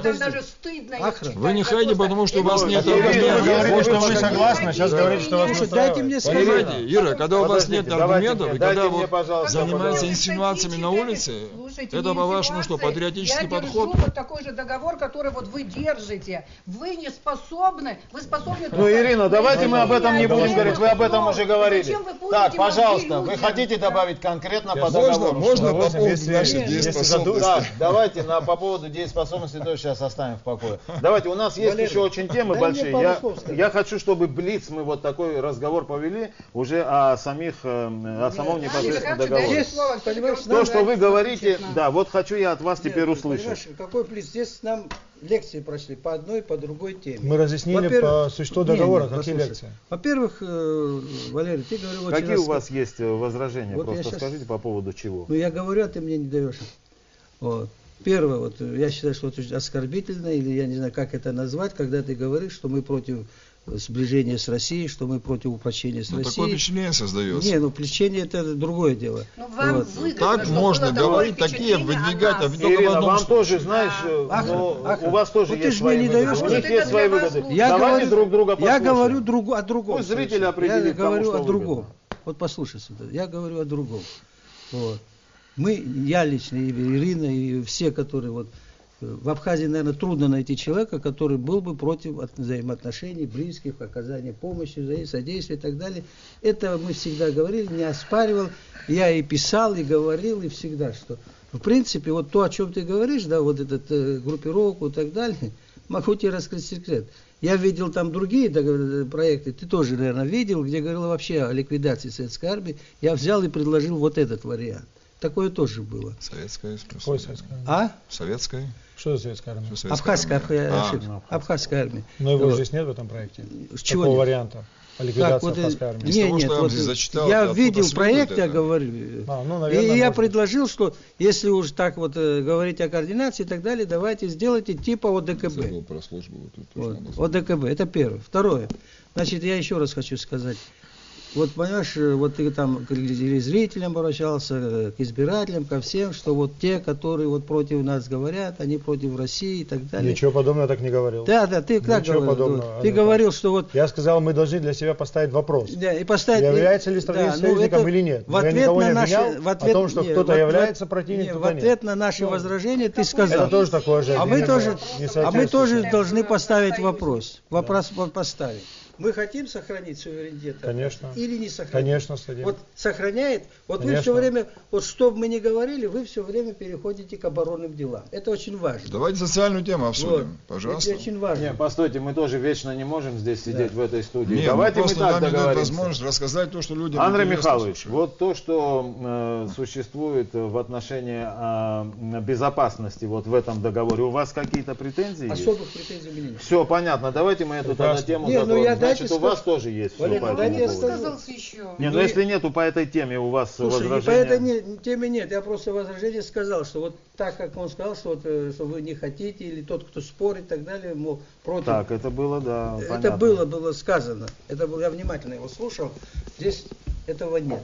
Никто не против отношений. Ну, слава с Россией. Богу, уже хорошо. Нехорошо. Если никто не против. Валерий, я этим занимался, Андрей я Михайлович. извиняюсь, до того, когда стал депутатом, Не и в течение сомневаюсь, 20 не лет сомневаюсь. я именно этим занимался, укреплением взаимоотношений с Прекрасно. Россией.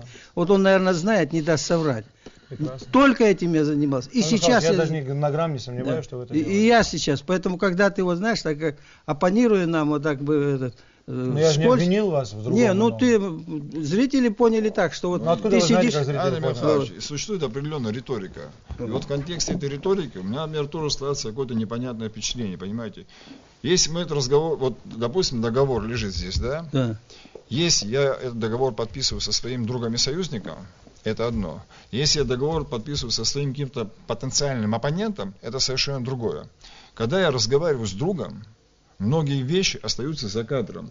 Я пишу, если основываясь на моей дружбе, о том, что мы вместе воевали, что есть русские ребята умирали, что я там учился и так я далее. тебе- А если я говорю, я подписываю договор с кем-то, кого я в чем-то подозреваю, Не. тогда я буду другие вещи. Не, У меня не. такое ощущение романтика, закладывается. то, о Вот чем послушайте, вы Исходя из говорите. вашей риторики, у меня такое впечатление, что мы Ахрам, с я оппонентом тебе- заключаем Ахрам, Я в договор. политике, ты Я знаешь. тебе Тогда это... скажите, это наш политический оппонент, пожалуйста. Нет, мы не Тогда говорим будем это. так Мы не говорить. говорим это оппонент, но мы говорим о другом. Что надо внимательно относиться к документам и смотреть. согласны с Не вами полностью. В этом мы не является спорим, ущемлением согласны. нашего суверенитета. Конечно. Вот мы... И, кстати, любую помощь примем в этом Я- Андрей отношении. Михайлович, Дайте мы мне с этого сказать. вопроса начали. Дайте- Вот с этого вопроса да, начали. да, Как да, раз, да. пожалуйста, подведите итог Вот я вот сейчас, этому подожди, я вопросу доскажу. относительно Вот суверенитета. как может быть?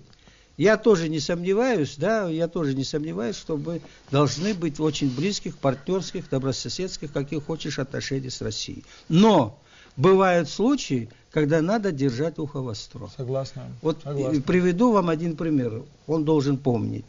Года 3-4 назад, может, ты тоже помнишь, вдруг откуда-то в кабинетах вот, появился документ, который говорил о передаче территории Абхазии в аренду Российской Федерации, помнишь, наверное, этот договор, до Украины. До Украины еще выясняли, откуда взялся этот документ. Какую аренду, что это значит? Да, вот о передаче. Передача в А аренду. кто может нас в аренду передать? Вот, Кто-то? ну, парламент, Грузия, что ли? нет, вот начали обсуждать этот документ. Точно 3 года назад. А? Точно 3 года Точно, назад. не 3 года раньше, при Багапше это было. Еще выясняли, откуда... Кстати, можно поднять статью, я писал об этом. Что каким-то образом До непонятно... признания, да? Да, Хорошо. каким-то Так, образом... вот к договору какое-то имеет отношение сейчас? Договор, то, я что мы имею обсуждаем? отношение такое, что даже вот в таких случаях надо внимательно относиться к проектам. Безусловно, Вот, никто вот не к проектам в российском, да, вот мы тоже говорим, друзья. По Да. пограничным вопросам. Там что было пограничным написано? Да, вопросам. по пограничным вопросам. Во-первых, вот я не знаю, никто не обращает на это внимания. В договоре от 2008 года записано в течение года провести границу. Я не зря спрашивал. Заключить соглашение. Да, соглашение Соглашение. по границе. Мгм. По границе. 7 статью посмотри, Да, если я у тебя. знаю. Вот прочти. Ну, сейчас мы будем... Договорятся объясните, стороны свое заключат по этому отношение, вопросу зачем ему дать отдельное ничего? соглашение. Нет, а Но, почему я Андрей тебе Михайлович, говорю? срока здесь нет. Есть Нет. отдельно необходимо заключить соглашение, да. но бессрочно. Вот, Никакого течения вот года. в российском, я говорю, почему надо быть осторожными. Вот это. Да. В российском проекте, да, сказано о том, что мы должны в течение, там, не помню какого времени, уйти с границы уйти с границы и перевести Мы российский договор вообще не обсуждаем. Я сейчас о другом говорю. Я отвечаю Ахре, что если он мой друг, значит, я ему во всем верю и так далее, и так далее. Я говорю, друг не друг, надо внимательно относиться к таким... Да. С этим никто не спорит. Нет, он тезис понятен. Да, и вот я еще говорю, не определив границы, нам уже предлагают уйти с нее. Разве? А? Ну что, лимитация, наш проект демаркация? Не, в России. Я не знаю, я этого проекте не прочитал. В российском есть. Мы сейчас вот тоже говорим о том, что он уже Слушай, я не знаю, может, на абхазский с собой перейти. Я говорю о другом. Да. Что надо внимательно относиться к договорам, которые ты составляешь и подписываешь с партнером. Совершенно все с этим согласны. Я не считаю, что Россия наш враг или так далее. Да. Наоборот, я считаю, что она сторонник. Более того, я всегда говорил и сейчас говорю, что без России мы не выживем. Я это всегда говорил. И не надо мне это приписывать другое. Но я допускаю, что могут моменты, когда нас попытаются обмануть. Вот вы знаете, что договор это всегда две стороны, правильно? Мы же говорим о том, что мы сейчас обсуждаем этот договор впервые. Вот у нас в новейшей истории, да, вот договор, вот так, пожалуйста, вдруг, без всякого какого-то обсуждения в кулуарах даже, да, он представлен людям. Вот в той редакции, в которой он первоначально был представлен здесь. Переправлен. Понимаете, теперь мы сейчас знаем, что это была одна сторона, да? Это был, и мы вот часто говорим, и вы тоже говорите о российском договоре, проекте договора. Теперь как-то нужно проанализировать то, что предлагает и абхазская сторона. И вот в этих вопросах уже нужно перейти к каким-то частностям. Но для того, чтобы перейти к частностям, мы можем многие вещи упустить, с которыми у всех есть какое-то согласие. А там, где есть какие-то у вас возражения, пожалуйста, давайте мы эту точку тогда обсудим и, может быть, придем к какому-то консенсусу. Значит, в отношении безопасности все верно? Ну, там же есть, правильно? Слушай, вот я в отношении... везде пишу и по отношению к границе, предположим. Наш вариант вам нравится? Наш вариант мне не нравится. Почему? Ваш вариант ни о чем не говорит. А вы нам только говорили недавно, что вас устроит, существенно изменили и хорошо написано. Нет, я сказал, что изменили, но я не говорю, что я как раз... Ты же сам сказал, когда я сказал, я не согласен, ты скажешь, вот мы с ним договариваемся, потому что что-нибудь бомбанет. Я вот на это ответил. Я говорил? Да, вот сейчас только что они нам предлагали, а что наша сторона предлагает? А мы написали, что в течение там какого-то времени мы обсудим, создадим и так далее. Вообще непонятно, о чем речь идет. Вообще непонятно, о чем речь идет. А ваше предложение какое? Мое предложение, есть договор о совместной охране государственной границы, под этот договор развернуть его, если есть какие-то проблемы.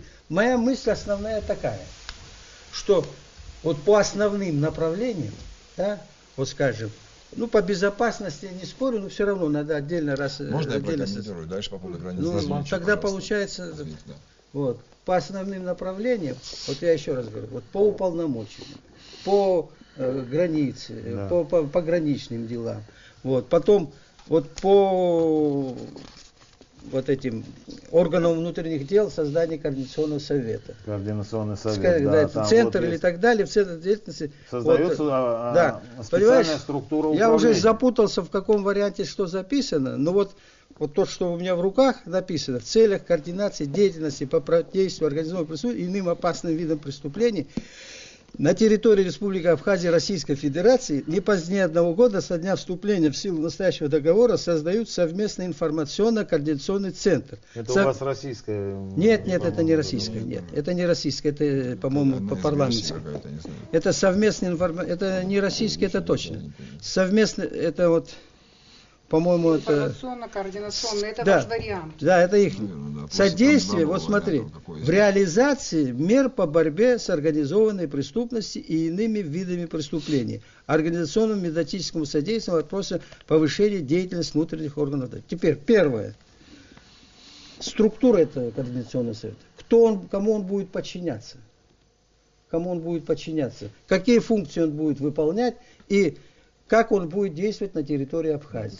Здесь речь идет о том, что координационный центр будет осуществлять оперативную работу, оперативную деятельность. Оперативную работу, да, на территории Абхазии. Более того, там еще и указывается о том, что эти структурные подразделения, они будут всю информацию нашу как бы использовать, и более того, будут предоставлять информацию и участвовать в...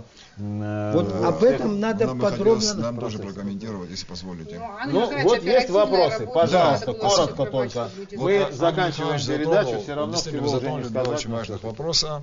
Действительно не обсуждается, и у нас тоже были такие достаточно бурные дискуссии по два вопроса. Это вопрос границы, это вопрос информационно-аналитического обеспечения противодействия организованной преступности. Да. Вот я скажу по поводу границы очень коротко. Здесь в договоре у нас говорится, что основываясь на договоре, который был в 2009 году, мы подтверждаем эти наши договоренности. Хочу отметить, что в российской версии, если мы говорим о разницах, да, было сказано не так, как было написано в том договоре, а иначе. Там было написано, что Российская Федерация осуществляет охрану границ Республики Абхазия. Все. То есть вообще всего периметра. Мы отослали документ к тому базовому нашему соглашению. Далее здесь же мы пишем, что договаривающие стороны в течение 2 лет осуществляют инженерно-техническое оснащение государственной границы Республики Абхазия с Грузией. Да. То есть вот здесь мы наполняем конкретным содержанием, что является, собственно говоря, духом, сути. Дальше. Вот как раз про это я особенно хочу сказать. Да? Следующее, это как раз я внимательно Я пропустил важный момент, извините, я дочитаю, значит.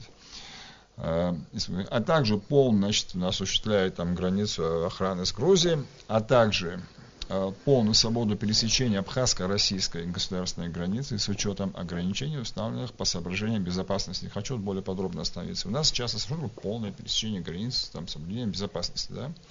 И почему оно нам вообще нужно? Я опять хочу такой экскурс в историю сделать. Все большие новые договоры, которые строились на базовых договорах, начинались с одного. С вопроса пересечения границы для людей, грузов, капиталов, сервисов, услуг и так далее. Нет ничего более эффективного для развития экономики стран и сближения каких-то их таком культурном, гуманитарном уровне, чем эта прозрачная граница. Вот представьте себе секундочку. Я подъезжаю к границе на автомобиле, что я должен сделать? На минутку остановись, пожалуйста. Хорошо. На минутку остановись, пожалуйста. Я говорю о другом.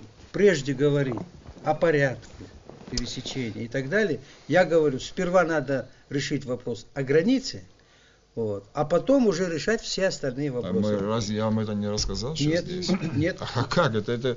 Нет, если мы организуем границу, мы организуем терминалы, средства досмотра, контроля, аудиовизуальные анализы, это что, считаете, что не обустройство границы? Если мы инженерные сооружения, пересечение российско-абхазской границы, а не демаркации, делимитации. Нет, для того, чтобы решать вопрос о пересечении, надо знать, в пунктах пропуска. Где она находится. Она пересекается в пунктах пропуска. Надо границу сперва. Если говорить о легальном переходе. О легальном переходе. Надо решить пункты пропуска на реке Псу. Не только на реке Псу, там еще дальше. Можно я закончу свою мысль?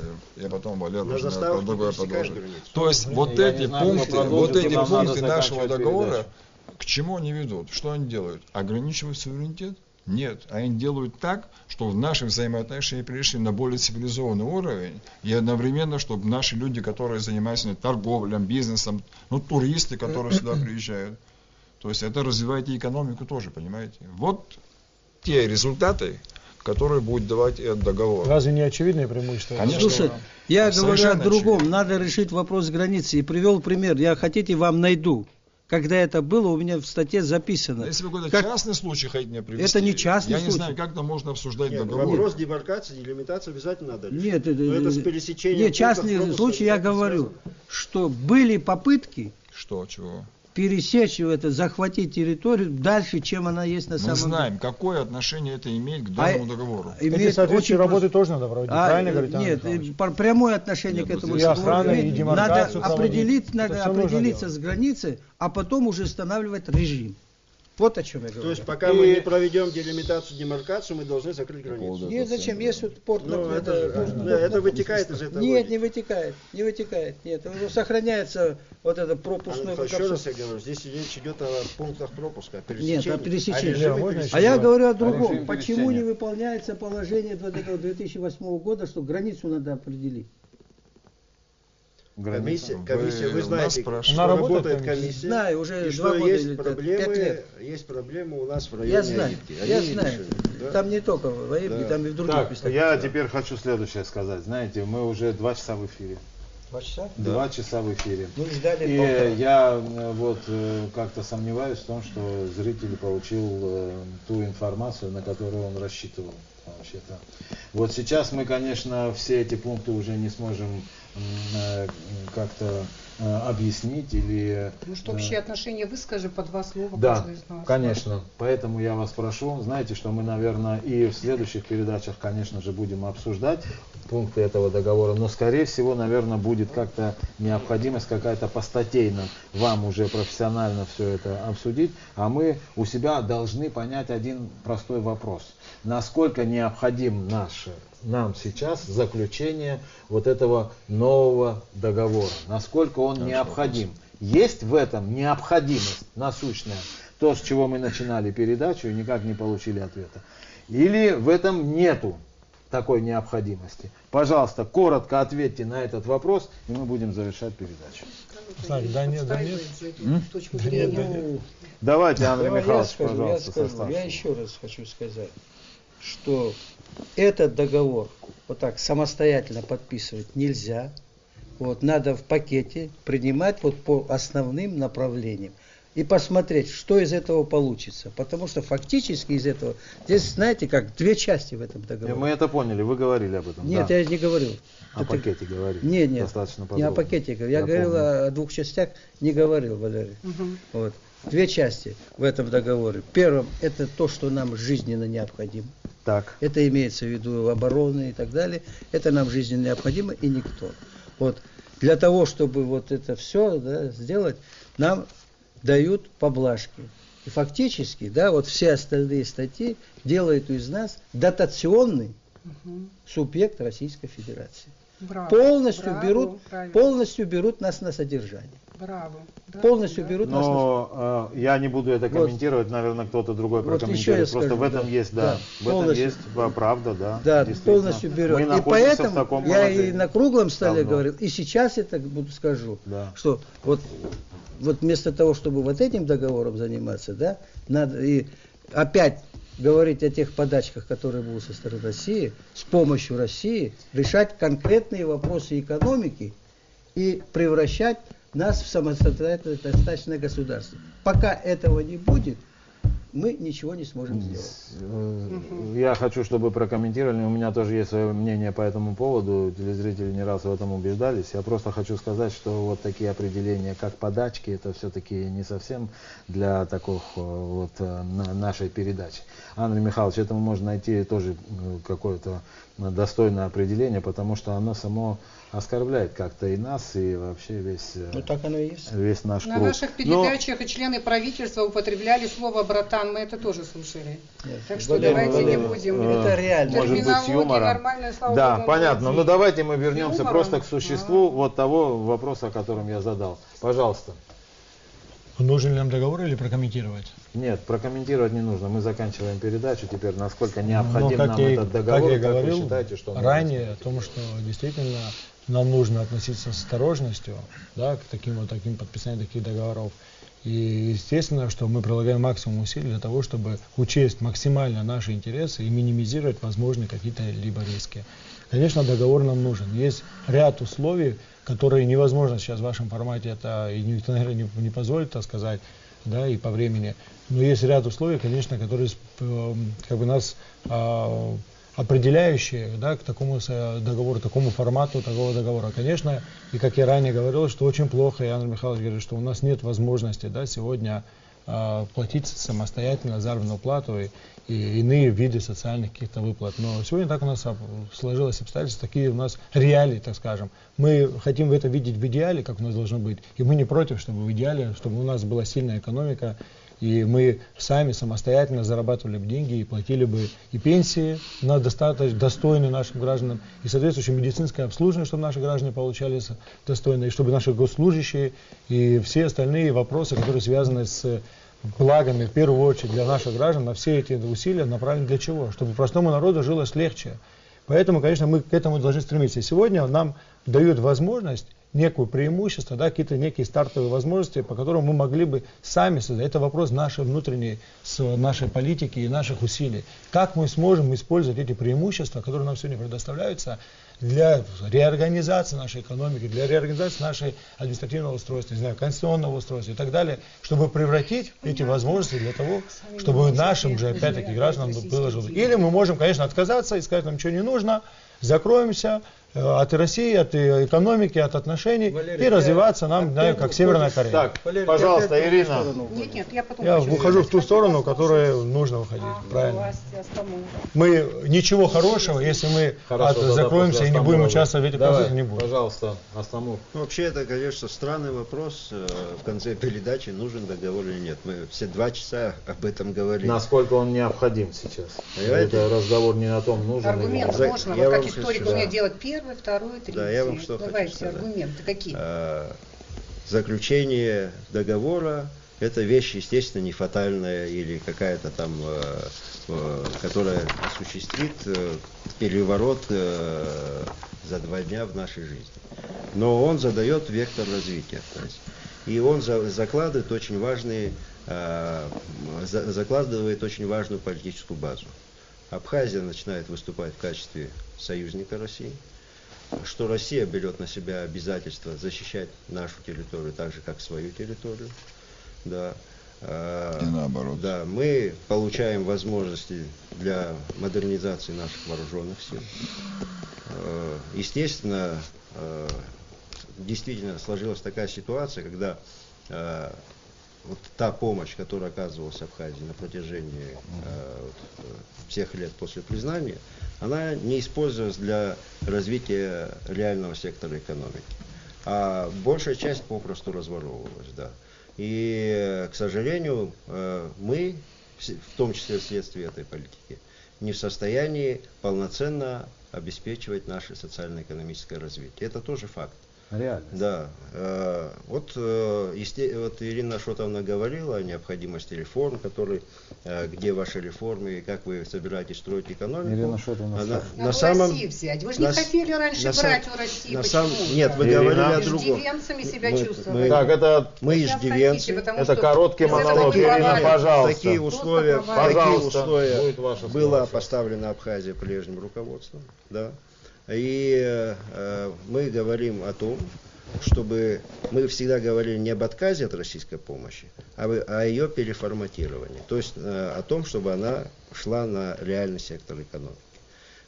В этом направлении я этого не говорю, потому что это наверное, ты читал, когда говорили, что будем брать дешевые кредиты и откажемся от помощи. Наверное, ты помнишь. Я этого не писал. Так, коротко, сейчас договор. Мы говорим о договоре. Тема, насколько это все необходимо. Вы закончили? В общем, да. Так, хорошо, Ирина, пожалуйста. Ира, хочешь закончить, подожди, я хочу закончить. Я ж понял. Перебивать не будем. Можно я? Тогда... А какой у нас выход еще есть? Я скажу, потом я расскажу. Ну да. Хорошо. Так получается, вы установили. Я вообще отдохну. Пожалуйста. Ну, ребята много сказали. Челхас, Валера, Стамбул. Я хочу сказать следующее, что в политике и международной политике есть какие-то вот свои циклы, какие-то процессы, которые происходят по каким-то вот независимым от нас обстоятельствам. Есть какие-то тенденции. Конечно, здорово, когда у нас есть возможность этим тенденциям следовать. Вот, например, сегодня, как я это понимаю, тенденция — это создание каких-то вот таких вот многогосударственных структур, которые пытаются решить вызовы сегодняшнего мира сообща. Как-то с кем-то конкурировать, выставлять какие-то блоки, отстаивать свои интересы, навязывать свои интересы. Здорово, когда тебя к такому сотрудничеству приглашают. Я рассматриваю сегодняшний договор в том числе в таком контексте, понимаете, потому что это дает перспективу через Союз России, через союзнические отношения, через право Евразес, который, кстати, говорили, да, дальше вот сделать по этому мосту перейти уже в этом направлении. И вот в этом контексте я хочу пару слов сказать про вот социальную помощь, о которой вы, Анна Михайлович, сказали. Я ее рассматриваю таким образом, чтобы участвовать вот в этих структурах, чтобы достойно в них работать, нужен какой-то определенный потенциал, нужен уровень. Я рассматриваю эту помощь Российской Федерации как какие-то стартовые условия, чтобы мы могли на хорошем цивилизационном уровне быть представлены в этих структурах. Конечно, если мы их разворуем, у нас будет все так же, как и было, но мы планируем поступить совершенно иначе. И последний такой маленький комментарий. Я часто слышу, вот, кстати, Ира, вы сказали, по-моему, да, я не знаю, что вот там деньги брали и так далее, а сейчас вы не хотите. Хорошо, я готов не брать деньги. И как это сейчас модно выйти, затянуть пояса. Но при одном условии. Если те, кто наворовал деньги, распустят свои кошельки. Вот тогда в случае, хорошо, я готов затянуть пояса. Если вы обеспечите, вы говорили о моих политических соратниках, о ваших политических соратниках, если они вернут деньги, которые они наворовали с этого времени. Спасибо. У меня этой проблемы нет, к счастью. Я не про вас сказал, про ваших политических соратников. Да. Вообще это, конечно, отдельный вопрос, вопрос ответственности за то, как будет принят договор, кто будет участвовать в его разработке, насколько он ответственен вот во всех тех предложениях, которые существуют. И какие последствия будут, если этот договор не будет принят, а будет как-то вот замусолен здесь бумажками и заговорен вообще вот в этом обсуждении. К какому-то итогу все равно мы должны прийти, и насколько я понимаю, тут другого решения, наверное, и не будет. Договор будет принят, он, конечно, будет принят согласованно со всеми сторонами, и в этом широкие массы участвуют. Я думаю, что в этом будет действительно какой-то толк. Мы сейчас впервые находимся в такой ситуации, когда обсуждаем все то, что предложено российской стороной, и все то, что предлагается абхазской стороны. В конце концов, процесс сам по себе носит сейчас несколько эмоциональный характер, но мне кажется, он выйдет на рациональный путь. Ирина, пожалуйста. Ой. Если можно, одну фразу. Рациональный. Да. Одну фразу. Конечно. Одну фразу Пожалуйста. разрешаешь? Значит, вот этот договор, да, во внутренней политике, во внутреннем управлении государством делает нас зависимым, не дает нам возможности самостоятельно принимать решения. Этот договор вы имеете в виду и договор 2008 года? Нет, я имею в виду российский вот, проект. Российский Я понял. проект. А наш? И ваш тоже. Да, я в развитии вот Анны Михайловича, что он говорил тоже, мое отношение к договору сначала, а потом к общей ситуации и вообще. В связи с договором, но я попробую быстро говорить. Пожалуйста, возможно, Ирина. что сумбурно, но я не могу не сказать, потому что получается, что мы слышали монологи и так далее, и наша сторона сегодня выглядела, как будто мы не могли аргументировать. Если мы пошли бы постатейно, я, кстати говоря, очень не хотела, потому что там есть такие моменты, которые могут соблазнить определенные слои, да, и мы будем ими манипулировать и создавать, знаете, вот какую ситуацию, чтобы пробить этот договор. И я вообще не хотела бы в это углубляться. Хорошо. И некоторые отрасли вообще оставила без внимания, хотя там есть много о чем можно поговорить. Я считаю, что договор, вернее, проект договора, который представлен Россией, этот договор... это не договор между... договор, проект, конечно, первый проект, который пришел на Дуда, который не то, что дорабатывали ребята, дополняли, пытались что-то поменять и так далее. Да, российский проект, который пришел. Потому что, извините меня, потому что обсуждать надо именно его, потому что вы сейчас там эти запятые меняете, некоторые слова меняете, это еще ни о чем не говорит, потому что... Я имею в виду в нашей финальной части. Каков шанс у того договора, который предлагает наша сторона? Я и этот проект не поддерживаю, потому что дух и концепция этого договора совершенно не меняется. Меняются определенные конкретные обстоятельства. И поэтому, если бы договор базовый 2008 года, не исчерпавший себя, никто из них сегодня и экспертов не доказал, что этот договор себя исчерпал. 84 договора и соглашения, но вообще не сегодня, у нас же постоянно обсуждается проблема. Никто не говорит, что они исчерпали себя. Все говорят о том, что возникли определенные новые угрозы, что новый геополитический контекст. Мы понимаем, что у России большие проблемы. Мы хотим, хорошо, но мы в данном случае, я думаю, что мы хотим это по другой причине. Если мы говорим о геополитическом контексте, понятно, что мы за Россию переживаем, у нее очень трудные времена. Мы хотим быть полезными, это да, но мы могли бы в данном случае говорить только о блоке военном. Оборонная составляющая, военная составляющая. Если договоры по этой части, которые уже имеются профильные, они нуждаются в том, чтобы были расширены, дополнены и даже приняты в новой редакции, о таком договоре никто не говорит. О том, что мы должны ориентироваться в этой геополитической ситуации и так далее, и наращивать силы для того, чтобы и себя обезопасить, мы, конечно, об этом думаем. Но необходимость всеобъемлющего договора, который ставит крест на базовом договоре 2008 года, и договор, который практически означает, что вы не умеете управлять своей страной. Раньше было соправительство, вот в Средневековье, да, и сегодня структуры, которые нам предлагают, они приведут к тому, что будет соправительство, соуправление Абхазии. А что касается того, что ребята поменяли некоторые моменты, я понимаю, что эти моменты тоже для нас важны. Понятно. Эти моменты ситуацию в общем не меняют. И я боюсь, что шанса быть услышанными, принятыми даже в этой части изменения, скорее всего, нет. И я думаю, что больше всего будет сделана ставка на первый проект, который пришел. Дальше. Почему я так отрицательно отношусь? Вы поняли, потому что я считаю, что одна из важнейших функций внешнего суверенитета или внешней политики страны, к внешней политике, кстати, внешнему суверенитету относится задача невмешательства извне во внутренний суверенитет страны. Мы все сделали в этом договоре, если мы это подпишем, для того, чтобы этого суверенитета больше не стало. Понятно. Это понятно, дальше, Ирина. Это дальше. Да. Вот еще. Я считаю, что этот договор очень оскорбителен для нас еще почему? Чья идея? От кого? Это Кремль, это Сурков.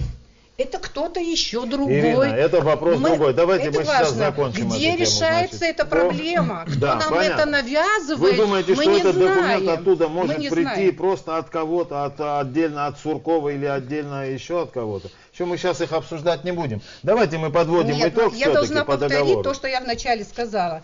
Дело в том, что Хаджимба, когда шел к власти, он говорил о новых качественных отношениях с Россией. Он знал об этом договоре. Он сделал заявление 27 августа, что он подпишет. В результате договор не годится. Россия в тупике, неудобно будет России тоже. Мы не можем ей отказать, получается, да? Но позволит ли нам изменить этот договор? Я не знаю. В тупике мы оказались подставленными. Это очень большая политическая ошибка. Я понимаю, что надо получить деньги для того, чтобы удержать эту власть. Но если эта власть уважает себя, она должна начать заниматься экономикой, начать заниматься реформами, о которых говорили, которые люди ждут. Понятно. А сегодня не надо просто забалтывать людей, что это тот проект, который надо пролоббировать, надо пропустить, и Абхазия зацветет, все мы будем в раю купаться, и вообще нам работать не надо. Сыр в масле вы хотели сказать. Да. Новая игла, значит, мы же против иглы вообще. Так. Россия живет на нефтяной и газовой игле, а мы на российской игле будем Значит, я хочу сказать, конечно, что вот нашим телезрителям, что это впервые было вот такое обсуждение. У нас появилась возможность с самого начала увидеть проект договора российской стороны. Теперь мы вот впервые обсуждаем это везде, на всех уровнях уже обсуждается. Действительно, я думал, что вот сейчас это как раз то время, когда наступила кульминация обсуждения этого, и потом пойдет уже действительно разговор о том, как прийти к тому, чтобы этот договор устраивал и тех, кто относится к нему крайне критически, и тех, кто разрабатывал его и считает, что этот договор нуждается еще в каких-то переработках, дополнениях, возможно, еще обсуждениях, корректировках. Да, но на самом деле, насколько я теперь понял, и я надеюсь, что наши телезрители тоже такого же мнения, все-таки удалось понять пользу нашей передачи, что процесс пока идет, правильно? Конечно. Вот формирование того договора, который в конечном итоге мы будем иметь. На проектном уровне. Сама необходимость его заключается в том, что, как Андрей Михайлович сказал, есть там вещи бесспорные, и есть вещи, над которыми можно работать. Действительно, нужно прислушаться к тому, что говорил Андрей Михайлович, вот к тому, что, может быть, это можно было бы... Андрей Михайлович не говорил в целом о договоре, По пакете, он говорил о военном блоке. Ну да, о Я военном о пакетном блоке. принятии. Не Я надо говорил его о пакете. переиначивать, О пакете он не я говорил говорил. этого. Вы говорили о пакетах, Что вот правильно? Что там нужно принять отдельно пакет, Отдельный. правильно? И больше я Но- скажу последнюю фразу, что я считаю, что договор 2008 года дает возможность без принятия нового договора решать вот эти все конкретные вопросы. Но в Так, ближайшие понятно. 200 лет. Давайте мы будем заканчивать передачу. Огромное спасибо всем за внимание. Мы Спасибо. провели Спасибо. новое Спасибо. обсуждение. Думаю, что дальше разговор пойдет уже в более конструктивном плане. Несколько было сумбурно. Спасибо Благодарим. нашему руководству за ту типовую Всего доброго. ситуацию.